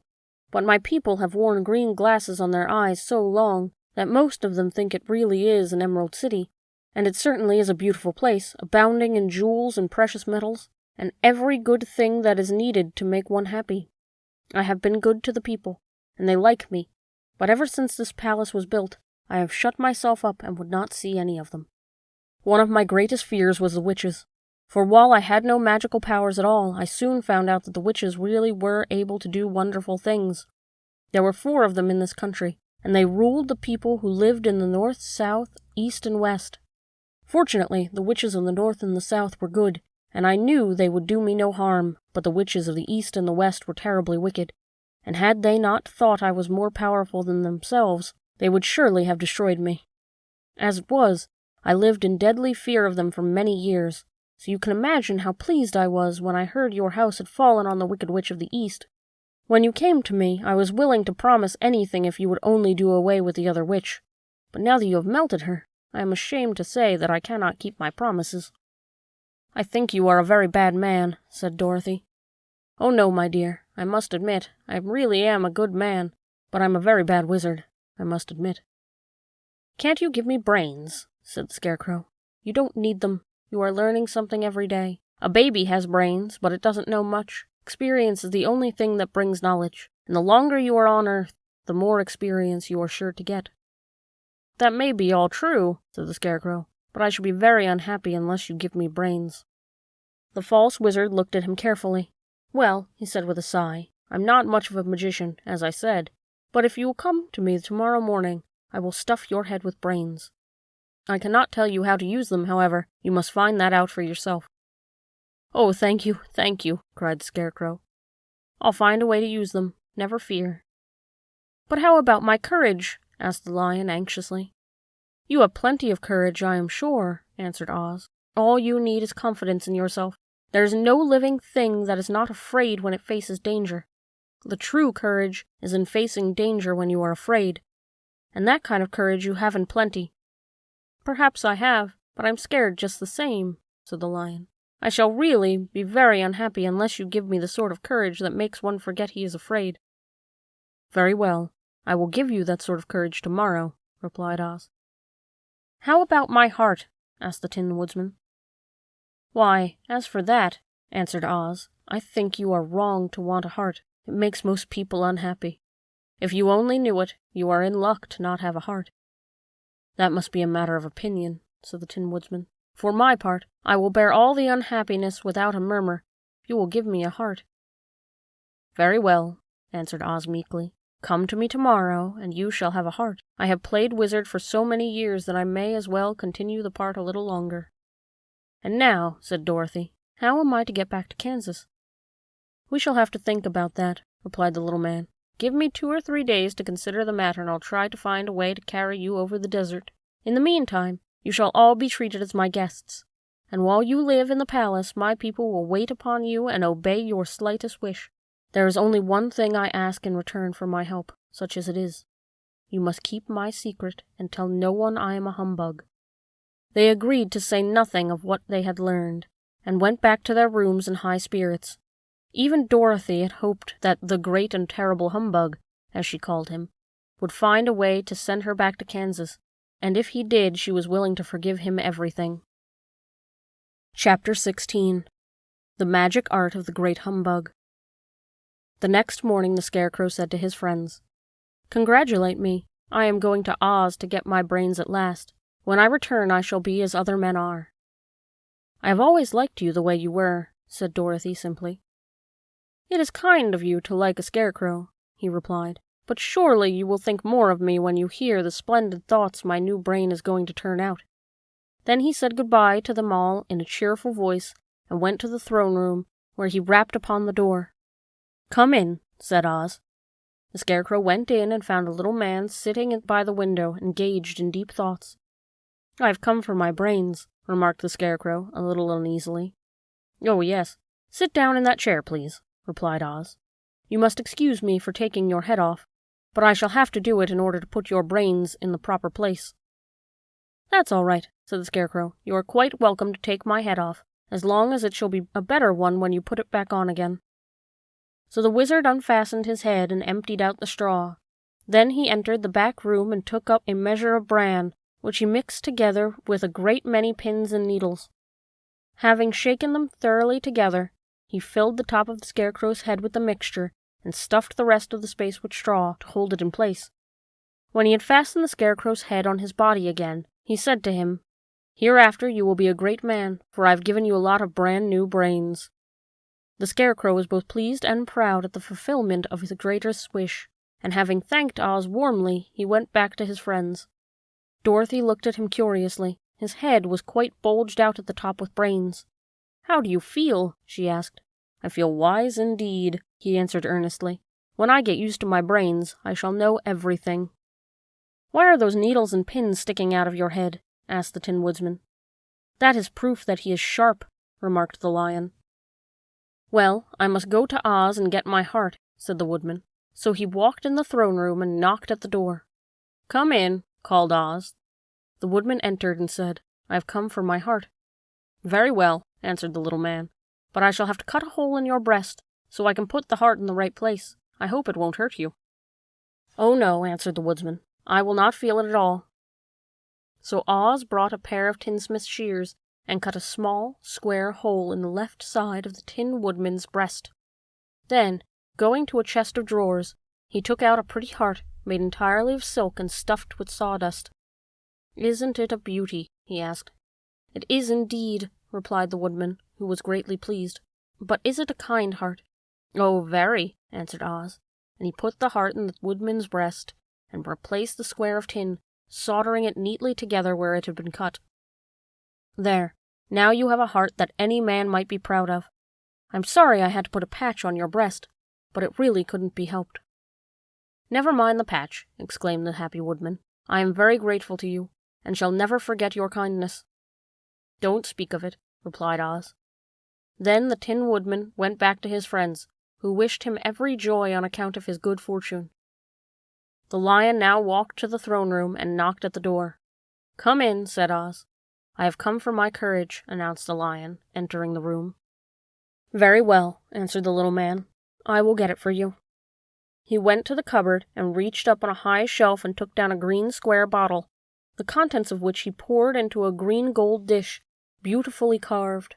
Placing it before the Cowardly Lion, who sniffed at it as if he did not like it, the Wizard said, "Drink." "What is it?" said the Lion. "Well," answered Oz, "if it were inside you, it would be courage. You know, of course, that courage is always inside one, so that this really cannot be called courage until you have swallowed it. Therefore, I advise you to drink it as soon as possible." The Lion hesitated no longer, but drank till the dish was empty. "How do you feel now?" asked Oz. "Full of courage," replied the Lion, who went joyfully back to his friends to tell them of his good fortune. Oz, left to himself, smiled to think of his success in giving the Scarecrow and the Tin Woodman and the Lion exactly what they thought they wanted.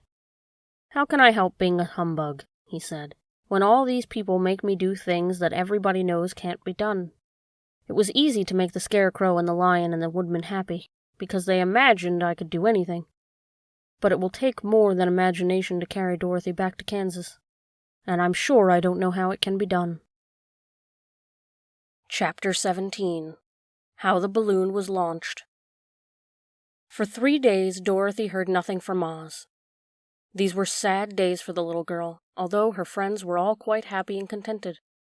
The Scarecrow told them there were wonderful thoughts in his head, but he would not say what they were, because he knew no one could understand them but himself. When the Tin Woodman walked about, he felt his heart rattling around in his chest, and he told Dorothy he had discovered it to be a kinder and more tender heart than the one he had owned when he was made of flesh. The Lion declared he was afraid of nothing on earth, and would gladly face an army or a dozen of the fierce Kalidas. Thus, each of the little party was satisfied except Dorothy, who longed more than ever to get back to Kansas. On the 4th day, to her great joy, Oz sent for her, and when she entered the throne room, he greeted her pleasantly. "Sit down, my dear. I think I have found the way to get you out of this country." "And back to Kansas?" she asked eagerly. "Well, I'm not sure about Kansas," said Oz, "for I haven't the faintest notion which way it lies. But the first thing to do is to cross the desert, and then it should be easy to find your way home." "How can I cross the desert?" she inquired. "Well, I'll tell you what I think," said the little man. "You see, when I came to this country it was in a balloon. You also came through the air, being carried by a cyclone. So I believe the best way to get across the desert will be through the air. Now it is quite beyond my powers to make a cyclone, but I've been thinking the matter over, and I believe I can make a balloon." "How?" asked Dorothy. "A balloon," said Oz, "is made of silk, which is coated with glue to keep the gas in it. I have plenty of silk in the palace, so it will be no trouble to make the balloon. But in all this country there is no gas to fill the balloon with to make it float." "If it won't float," remarked Dorothy, "it will be of no use to us." "True," answered Oz, "but there is another way to make it float, which is to fill it with hot air.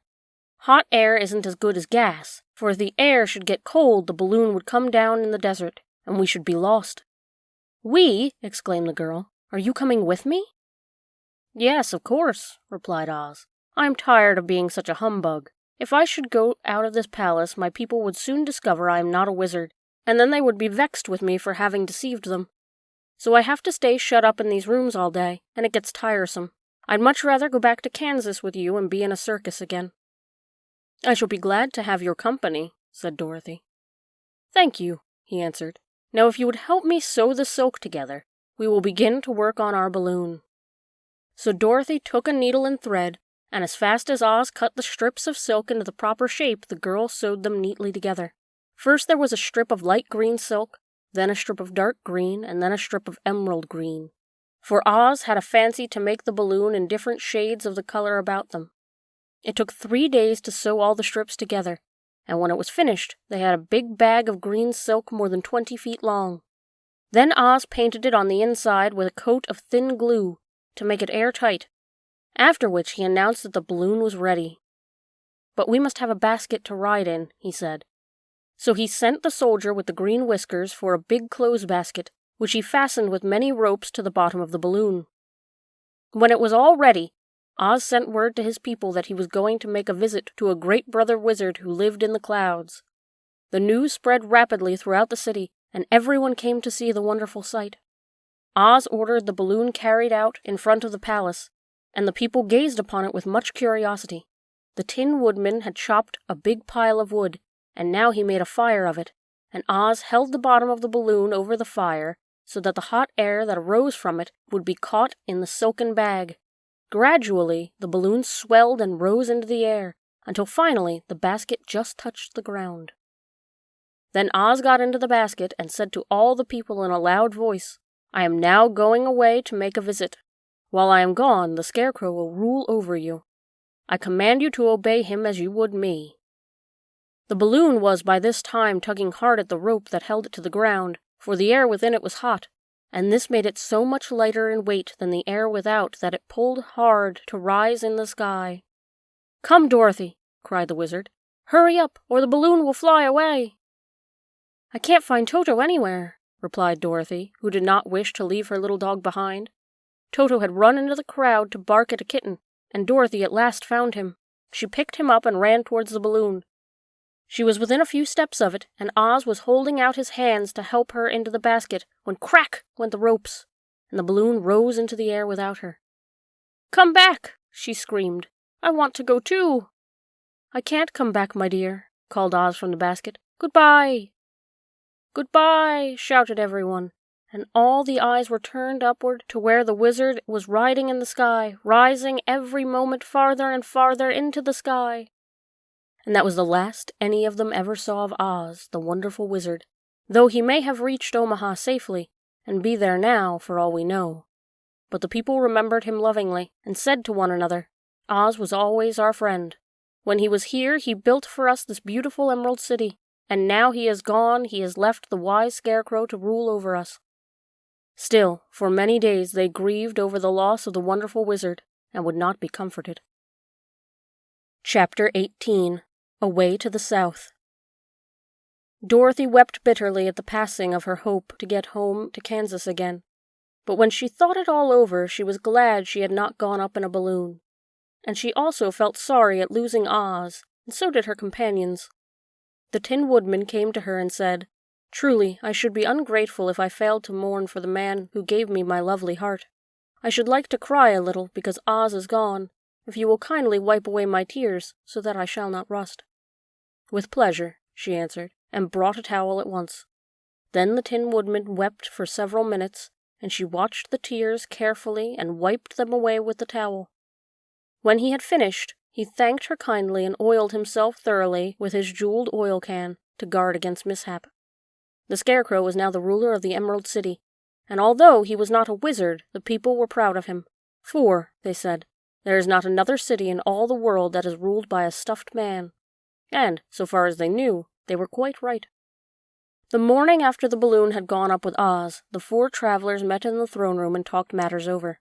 The Scarecrow sat in the big throne room, and the others stood respectfully before him.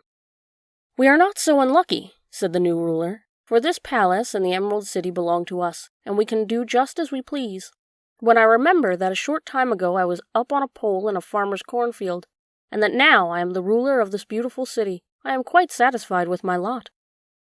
"I also," said the Tin Woodman, "am well pleased with my new heart. Really, that was the only thing I wished in all the world. For my part, I am content with knowing I am as brave as any beast that ever lived, if not braver," said the Lion modestly. "If Dorothy would only be contented to live in the Emerald City," continued the Scarecrow, "we might all be happy together." "But I don't want to live here," cried Dorothy. "I want to go to Kansas and live with Aunt Em and Uncle Henry." "Well then, what can be done?" inquired the Woodman. The Scarecrow decided to think, and he thought so hard that the pins and needles began to stick out of his brains.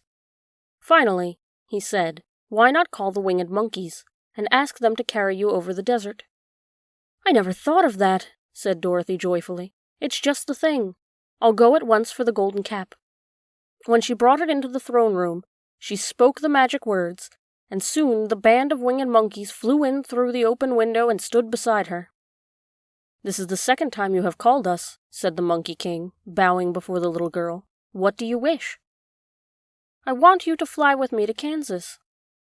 But the Monkey King shook his head. "That cannot be done," he said. "We belong in this country alone, and cannot leave it. There has never been a winged monkey in Kansas yet, and I suppose there never will be, for they don't belong there. We shall be glad to serve you in any way in our power, but we cannot cross the desert. Goodbye." And with another bow, the Monkey King spread his wings and flew away through the window, followed by all his band. Dorothy was ready to cry with disappointment. "I have wasted the charm of the golden cap to no purpose," she said, "for the winged monkeys cannot help me." "It is certainly too bad," said the tender-hearted Woodman. The Scarecrow was thinking again, and his head bulged out so horribly that Dorothy feared it would burst. "Let us call in the soldier with the green whiskers," he said, "and ask his advice." So the soldier was summoned and entered the throne room timidly, for while Oz was alive he was never allowed to come farther than the door. "This little girl," said the Scarecrow to the soldier, "wishes to cross the desert. How can she do so?" "I cannot tell," answered the soldier, "for nobody ever crossed the desert unless it is Oz himself." "Is there no one who can help me?" asked Dorothy earnestly. "Glinda might," he suggested. "Who is Glinda?" inquired the Scarecrow. "The Witch of the South. She is the most powerful of all the witches, and rules over the Quadlings. Besides, her castle stands on the edge of the desert, so she may know a way to cross it."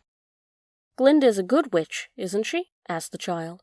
"The Quadlings think she is good," said the soldier, "and she is kind to everyone. I have heard that Glinda is a beautiful woman, who knows how to keep young in spite of the many years she has lived."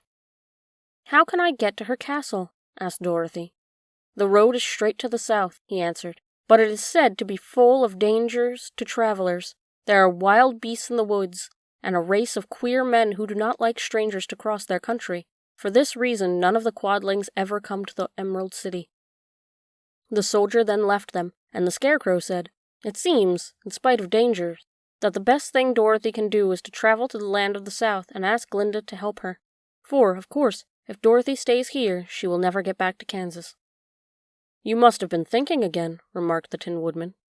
"I have," said the Scarecrow. "I shall go with Dorothy," declared the Lion, "for I am tired of your city, and long for the woods and the country again. I am really a wild beast, you know. Besides, Dorothy will need someone to protect her." "That is true," agreed the Woodman. "My axe may be of service to her, so I also will go with her to the land of the South." "When shall we start?" asked the Scarecrow. "Are you going?" they asked in surprise. "Certainly, If it wasn't for Dorothy, I should never have had brains. She lifted me from the pole in the cornfield and brought me to the Emerald City, so my good luck is all due to her, and I shall never leave her until she starts back to Kansas for good of all." "Thank you," said Dorothy gratefully. "You are all very kind to me, but I should like to start as soon as possible." "We shall go tomorrow morning," returned the Scarecrow. "So now let us all get ready, for it will be a long journey." Chapter 19. Attacked by Fighting Trees. The next morning Dorothy kissed the pretty green girl goodbye, and they all shook hands with the soldier with the green whiskers, who had walked with them as far as the gate. When the guardian of the gate saw them again, he wondered greatly that they could leave the beautiful city to get into new trouble. But he at once unlocked their spectacles, which he put back into the green box, and gave them many good wishes to carry with them. "You are now our ruler," he said to the Scarecrow, "so you must come back to us as soon as possible." "I certainly shall if I am able," the Scarecrow replied, "but I must help Dorothy to get home first." As Dorothy bade the good-natured guardian a last farewell, she said, "I have been very kindly treated in your lovely city, and everyone has been good to me. I cannot tell you how grateful I am." "Don't try it, my dear," he said.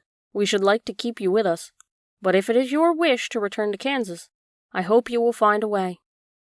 He then opened the gate of the outer wall, and they walked forth and started upon their journey. The sun shone brightly as our friends turned their faces towards the land of the South. They were all in the best of spirits, and laughed and chatted together. Dorothy was once more filled with hope of getting home, and the Scarecrow and the Tin Woodman were glad to be of use to her. As for the Lion, he sniffed the fresh air with delight, and whisked his tail from side to side in pure joy at being in the country again, while Toto ran around them and chased the moths and butterflies, barking merrily all the time. "City life does not agree with me at all," remarked the Lion, as they walked along at a brisk pace. "I have lost much flesh since I lived there, and now I am anxious for a chance to show the other beasts how courageous I have grown." They now turned and took a last look at the Emerald City. All they could see was a mass of towers and steeples behind the green walls, and high up above everything the spires and dome of the Palace of Oz. "Oz was not such a bad wizard after all," said the Tin Woodman, as he felt his heart rattling around in his breast. "He knew how to give me brains, and very good brains, too," said the Scarecrow. "If Oz had taken a dose of the same courage he gave me," added the Lion, "he would have been a brave man." Dorothy said nothing. Oz had not kept the promise he made her, but he had done his best, so she forgave him. As he said, he was a good man, even if he was a bad wizard. The first day's journey was through the green fields and bright flowers that stretched about the Emerald City on every side. They slept that night on the grass, with nothing but stars over them, and they rested very well indeed. In the morning they traveled on until they came to a thick wood. There was no way of going around it, for it seemed to extend to the right and left as far as they could see, and besides, they did not dare change the direction of their journey for fear of getting lost. So they looked for the place where it would be easiest to get into the forest. The Scarecrow, who was in the lead, finally discovered a big tree with such wide-spreading branches that there was room for the party to pass underneath. So he walked forward to the tree, but just as he came under the first branches, they bent down and twined around him, and the next minute he was raised from the ground and flung headlong among his fellow travelers. This did not hurt the Scarecrow, but it surprised him, and he looked rather dizzy when Dorothy picked him up. "Here is another space between the trees. Let me try it first," said the Scarecrow, "for it doesn't hurt me to get thrown about." He walked up to another tree as he spoke, but its branches immediately seized him and tossed him back again. "This is strange," exclaimed Dorothy. "What shall we do?" "The trees seem to have made up their minds to fight us and stop our journey," remarked the Lion.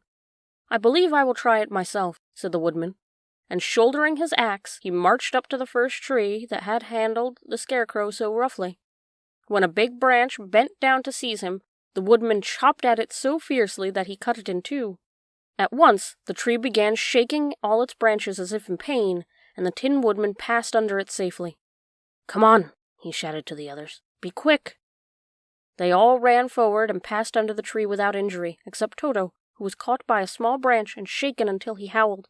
But the Woodman promptly chopped off the branch and set the little dog free. The other trees of the forest did nothing to keep them back. So they made up their minds that only the first row of trees could bend down their branches, and that probably these were the policemen of the forest, and given this wonderful power in order to keep strangers out of it. The 4 travelers walked with ease through the trees until they came to the farther edge of the wood. Then, to their surprise, they found before them a high wall which seemed to be made of white china. It was smooth, like the surface of a dish, and higher than their heads. "What shall we do now?" asked Dorothy. "I will make a ladder," said the Tin Woodman, "for we certainly must climb over the wall." Chapter 20. The Dainty China Country. While the woodman was making a ladder from wood, which he found in the forest, Dorothy lay down and slept, for she was tired by the long walk. The lion also curled himself up to sleep, and Toto lay beside him. The Scarecrow watched the woodman while he worked, and said to him, "I cannot think why this wall is here, nor what it is made of." "Rest your brains and do not worry about the wall," replied the woodman. "When we have climbed over it, we shall know what is on the other side." After a time the ladder was finished. It looked clumsy, but the Tin Woodman was sure it was strong enough and would answer their purpose. The Scarecrow waked Dorothy and the lion and Toto, and told them that the ladder was ready. The Scarecrow climbed up the ladder first, but he was so awkward that Dorothy had to follow close behind and keep him from falling off.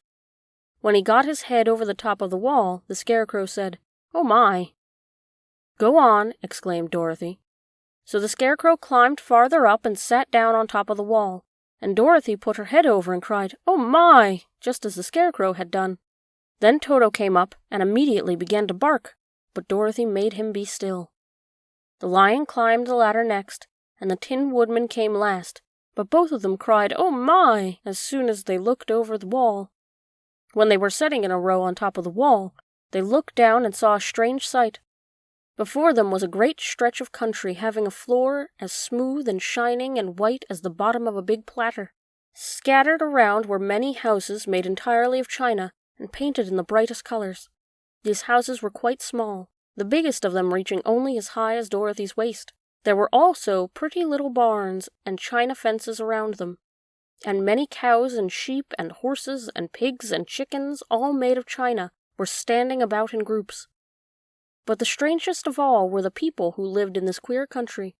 There were milkmaids and shepherdesses, with brightly colored bodices and golden spots all over their gowns, and princesses with the most gorgeous frocks of silver and gold and purple, and shepherds dressed in knee-high breeches, with pink and yellow and blue stripes down them, and golden buckles on their shoes, and princes with jeweled crowns upon their heads, wearing ermine robes and satin doublets, and funny clowns in ruffled gowns, with round red spots upon their cheeks and tall pointed caps. And, strangest of all, these people were all made of china, even down to their clothes, so they were so small that the tallest of them was no higher than Dorothy's knee. No one did so much as look at the travelers at first, except one little purple china dog with an extra-large head, which came over to the wall and barked at them in a tiny voice, afterwards running away again. "How shall we get down?" asked Dorothy. They found the ladder so heavy they could not pull it up, so the Scarecrow fell off the wall and the others jumped down upon him so that the hard floor would not hurt their feet. Of course they took pains not to light on his head and get the pins in their feet. When all were safely down, they picked up the Scarecrow, whose body was quite flattened out, and patted his straw into shape again. "We must cross this place in order to get to the other side," said Dorothy, "for it would be unwise for us to go any way except due south." They began through the country of the China people, and the first thing they came near was a China milkmaid milking a China cow. As they drew near, the cow suddenly gave a kick, and kicked over the stool, the pail, and even the milkmaid herself, and all fell on the china ground with a great clatter. Dorothy was shocked to see that the cow had broken her leg off, and that the pail was lying in several small pieces, while the poor milkmaid had a nick in her left elbow. "There," cried the milkmaid angrily, "see what you've done. My cow has broken her leg, and I must take her to the mender's shop and have it glued on again. What do you mean by coming here and frightening my cow?" "I'm very sorry," returned Dorothy. "Please forgive us." But the pretty milkmaid was much too vexed to make any answer. She picked up the leg sulkily and led her cow away, the poor animal limping on 3 legs. As she left, the milkmaid cast many reproachful glances over the shoulder of the clumsy strangers, holding her nicked elbow close to her side. Dorothy was quite grieved at this mishap. "We must be very careful here," said the kind-hearted woodman, "or we may hurt these pretty little people so they will never get over it." A little farther on, Dorothy met a most beautifully dressed young princess, who stopped short as she saw the strangers and started to run away. Dorothy wanted to see more of the princess, so she ran after her. But the China girl cried out, "Don't chase me! Don't chase me!" She had such a frightened little voice that Dorothy stopped and said, "Why not?" "Because," answered the princess, also stopping a safe distance away, "if I run I may fall down and break myself." "But could you not be mended?" asked the girl. "Oh, yes, but one is never so pretty after being mended, you know," replied the princess. "I suppose not," said Dorothy. "Now there is Mr. Joker, one of our clowns," continued the China lady, "who is always trying to stand upon his head. He has broken himself so often that he is mended in 100 places, and doesn't look at all pretty. Here he comes now, so you can see for yourself."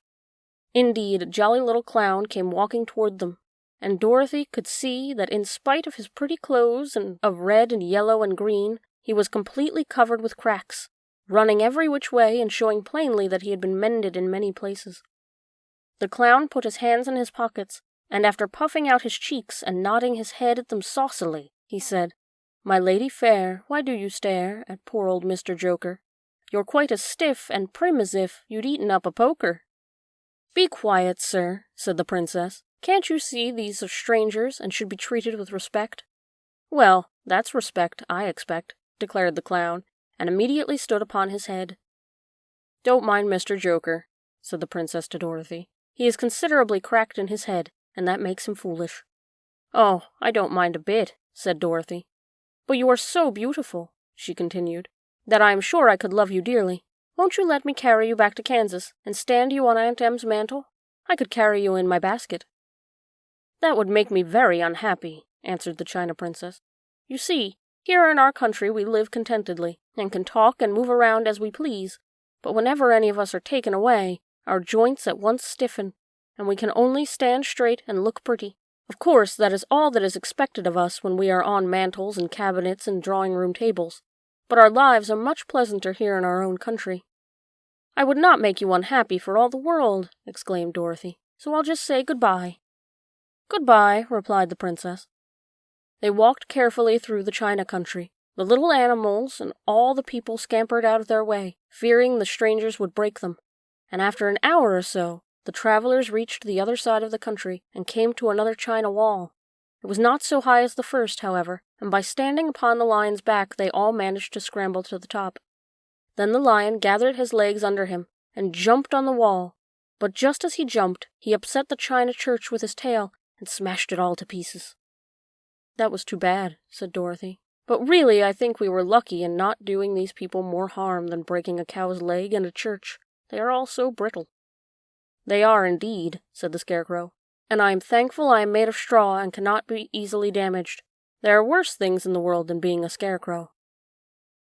Chapter 21. The Lion Becomes the King of Beasts.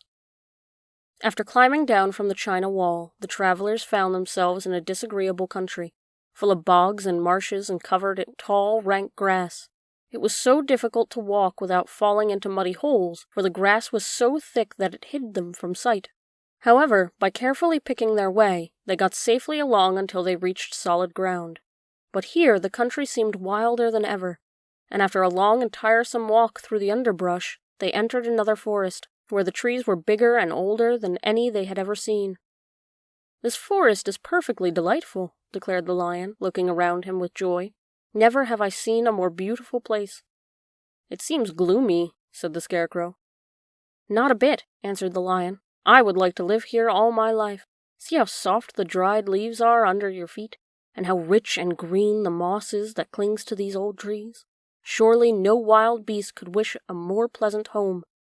"Perhaps there are wild beasts in the forest now," said Dorothy. "I suppose there are," returned the lion, "but I do not see any of them about." They walked through the forest until it became too dark to go any farther. Dorothy and Toto and the lion lay down to sleep, while the woodman and Scarecrow kept watch over them as usual. When the morning came, they started again. Before they had gone far, they heard a low rumble, as of the growling of many wild animals. Toto whimpered a little, but none of the others was frightened, and they kept along the well-trodden path until they came to an opening in the wood, in which were gathered hundreds of beasts of every variety. There were tigers and elephants and bears and wolves and foxes and all the others in the natural history, and for a moment Dorothy was afraid. But the lion explained that the animals were holding a meeting, and he judged by their snarling and growling that they were in great trouble. As he spoke, several of the beasts caught sight of him, and at once the great assemblage hushed as if by magic. The biggest of the tigers came to the lion and bowed, saying, "Welcome, O King of Beasts. You have come in good time to fight our enemy and bring peace to all the animals of the forest once more." "What is your trouble?" asked the lion quietly. "We are all threatened," answered the tiger, "by a fierce enemy which has lately come into the forest. It is a most tremendous monster, like a great spider, with a body as big as an elephant and legs as long as a tree trunk. It has 8 of these long legs, and as the monster crawls through the forest, he seizes an animal with a leg and drags it to his mouth, where he eats it as a spider does a fly. Not one of us is safe while this fierce creature is alive, and we have called a meeting to decide how to take care of ourselves when you came among us." The lion thought for a moment. "Are there any other lions in this forest?" he asked. "No, there were some, but the monster has eaten them all, and besides, they were none of them nearly so large and brave as you. If I put an end to your enemy, will you bow down to me and obey me as king of the forest?" inquired the lion.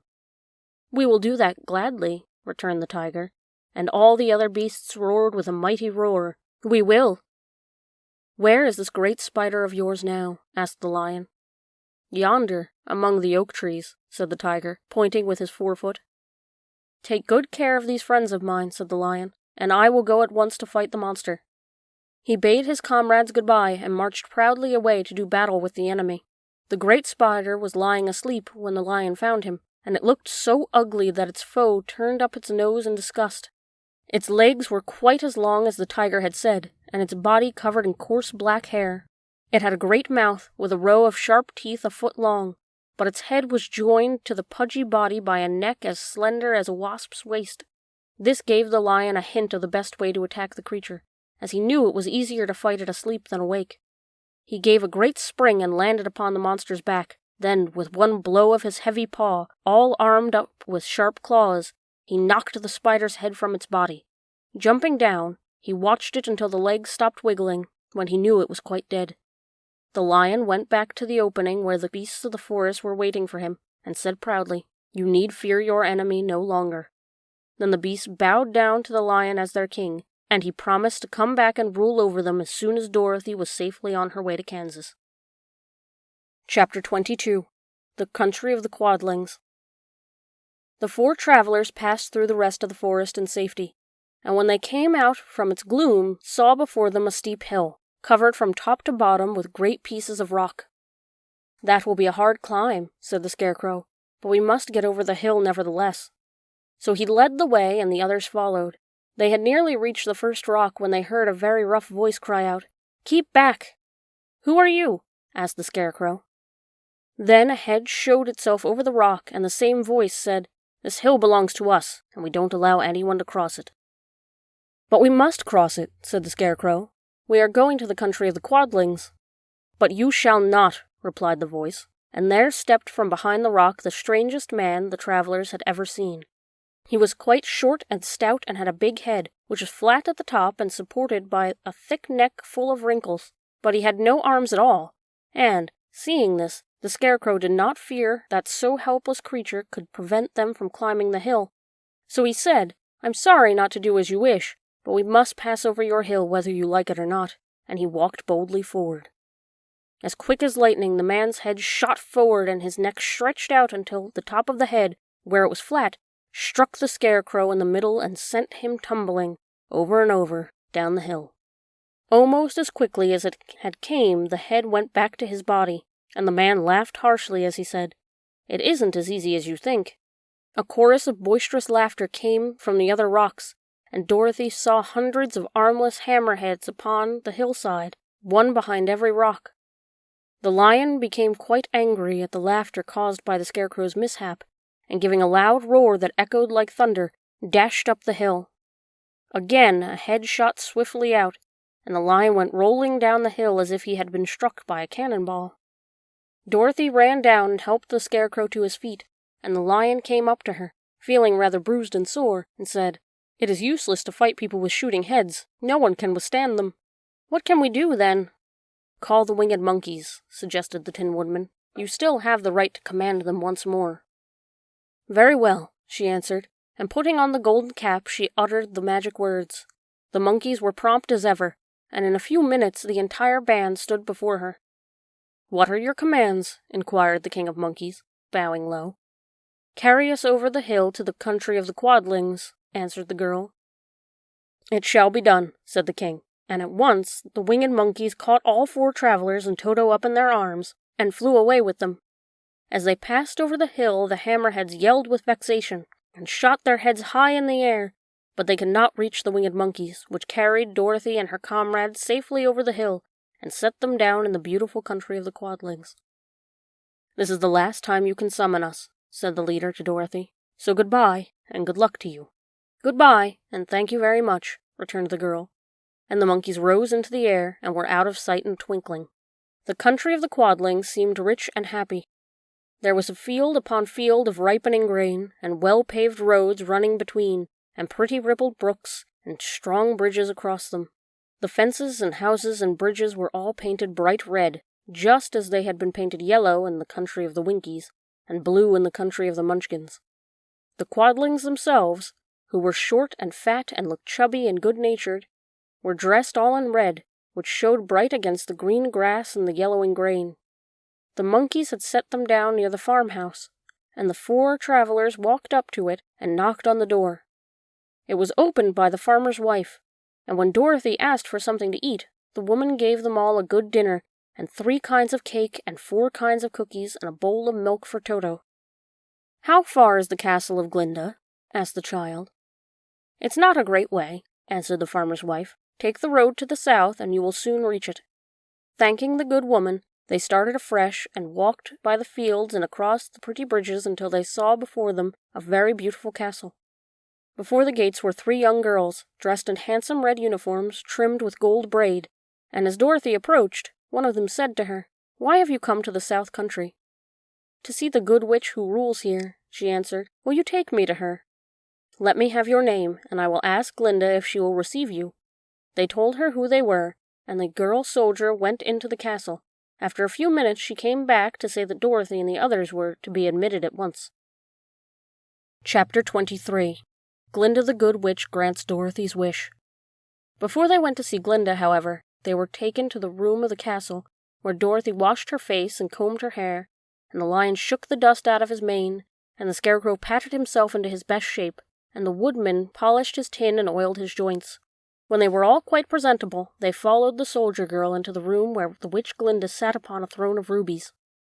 She was both beautiful and young to their eyes. Her hair was a rich red in color, and fell in flowing ringlets over her shoulders. Her dress was pure white, but her eyes were blue, and they looked kindly upon the little girl. "What can I do for you, my child?" she asked. Dorothy told the witch all her story, how the cyclone had brought her to the land of Oz, how she had found her companions, and of the wonderful adventures they had met with. "My greatest wish now," she added, "is to get back to Kansas, for Aunt Em will surely think something dreadful has happened to me, and that will make her put on mourning, and unless the crops are better this year than they were last, I am sure Uncle Henry cannot afford it." Glinda leaned forward and kissed the sweet upturned face of the loving little girl. "Bless your dear heart," she said. "I am sure I can tell you of a way to get back to Kansas." Then she added, "But if I do, you must give me the golden cap." "Willingly," exclaimed Dorothy. "Indeed, it is of no use to me now, and when you have it you can command the winged monkeys 3 times. "And I think I shall need their service just those 3 times," answered Glinda, smiling. Dorothy then gave her the golden cap, and the witch said to the Scarecrow, "What will you do when Dorothy has left us?" "I will return to the Emerald City," he replied, "for Oz has made me its ruler, and the people like me. The only thing that worries me is how to cross the Hill of the Hammerheads. By means of the golden cap I shall command the winged monkeys to carry you to the gates of the Emerald City," said Glinda, "for it would be a shame to deprive the people of so wonderful a ruler." "Am I really wonderful?" asked the Scarecrow. "You are unusual," replied Glinda. Turning to the Tin Woodman, she asked, "What will become of you when Dorothy leaves this country?" He leaned on his axe and thought a moment. Then he said, "The Winkies were very kind to me, and wanted me to rule over them after the Wicked Witch died. I am fond of the Winkies, and if I could get back to the country of the West, I should like nothing better than to rule over them forever." "My second command to the Winged Monkeys," said Glinda, "will be that they carry you safely to the land of the Winkies. Your brain may not be so large to look at as those of the Scarecrow, but you are really brighter than he is, when you are well polished, and I'm sure you will rule the Winkies wisely and well." Then the witch looked at the big shaggy lion and asked, "When Dorothy has returned to her home, what will become of you?" "Over the hill of the Hammerheads," he answered, "lies a grand old forest, and all the beasts that live there have made me their king. If I could only get back to this forest, I would pass my life very happily there." "My third command to the Winged Monkeys," said Glinda, "shall be to carry you to the forest. Then, having used up the powers of the Golden Cap, I shall give it to the King of the Monkeys, that he and his band may thereafter be free forevermore." The Scarecrow and the Tin Woodman and the Lion now thanked the Good Witch earnestly for her kindness, but Dorothy exclaimed, "You are certainly as good as you are beautiful, but you have not yet told me how to get back to Kansas." "Your silver shoes will carry you over the desert," replied Glinda. "If you had known their power, you could have gone back to your Aunt Em the very first day you came to this country." "But then I would not have had my wonderful brains," cried the Scarecrow. "I might have passed my whole life in the farmer's cornfield." "And I should not have had my lovely heart," said the Tin Woodman. "I might have stood in the rusted forest till the end of the world." "And I should have lived a coward forever," declared the Lion. "And no beast in all the forest would have had a good word to say about me." "This is all true," said Dorothy, "and I am glad I was of use to these good friends. But now that each of them has what he most desired, and each is happy and having a kingdom to rule besides, I think I should like to go back to Kansas." "The silver shoes," said the Good Witch, "have wonderful powers, and one of the most curious things about them is that they can carry you to any place in the world in 3 steps, and each step will be made in the wink of an eye. All you have to do is knock your heels together 3 times, and command the shoes to carry you wherever you wish to go." "If that is so," said the child joyfully, "I will ask them to carry me back to Kansas at once." She threw her arms over the lion's neck and kissed him, patting his big head tenderly. Then she kissed the Tin Woodman, who was weeping in a way most dangerous to his joints. But she hugged the soft, stuffed body of the Scarecrow in her arms instead of kissing his painted face, and found she was crying herself at this sorrowful parting from her loving comrades. Glinda the Good stepped down from her ruby throne to give the little girl a goodbye kiss, and Dorothy thanked her for all the kindness she had shown her friends and herself. Dorothy now took Toto up solemnly in her arms, and having said one last goodbye, she clapped the heels of the shoes together 3 times, saying, "Take me home to Aunt Em." Instantly, she was whirling through the air, so swiftly that all she could see or feel was the wind whistling past her ears. The silver shoes took but 3 steps, and then she stopped so suddenly that she rolled over upon the grass several times before she knew where she was. At length, however, she sat up and looked about her. "Good gracious!" she cried, for she was sitting on the broad Kansas prairie, and just before her was the new farmhouse Uncle Henry built after the cyclone had carried away the old one. Uncle Henry was milking the cows in the barnyard, and Toto had jumped out of her arms and was running toward the barn, barking furiously. Dorothy stood up and found she was in her stocking feet, for the silver shoes had fallen off in her flight through the air, and were lost forever in the desert. Chapter 24. Home Again. Aunt Em had just come out of the house to water the cabbages, when she looked up and saw Dorothy running toward her. "My darling child," she cried, folding the little girl in her arms and covering her face with kisses, "where in the world did you come from?" "The land of Oz," said Dorothy gravely, "and here is Toto too. And oh, Aunt Em, I'm so glad to be home again."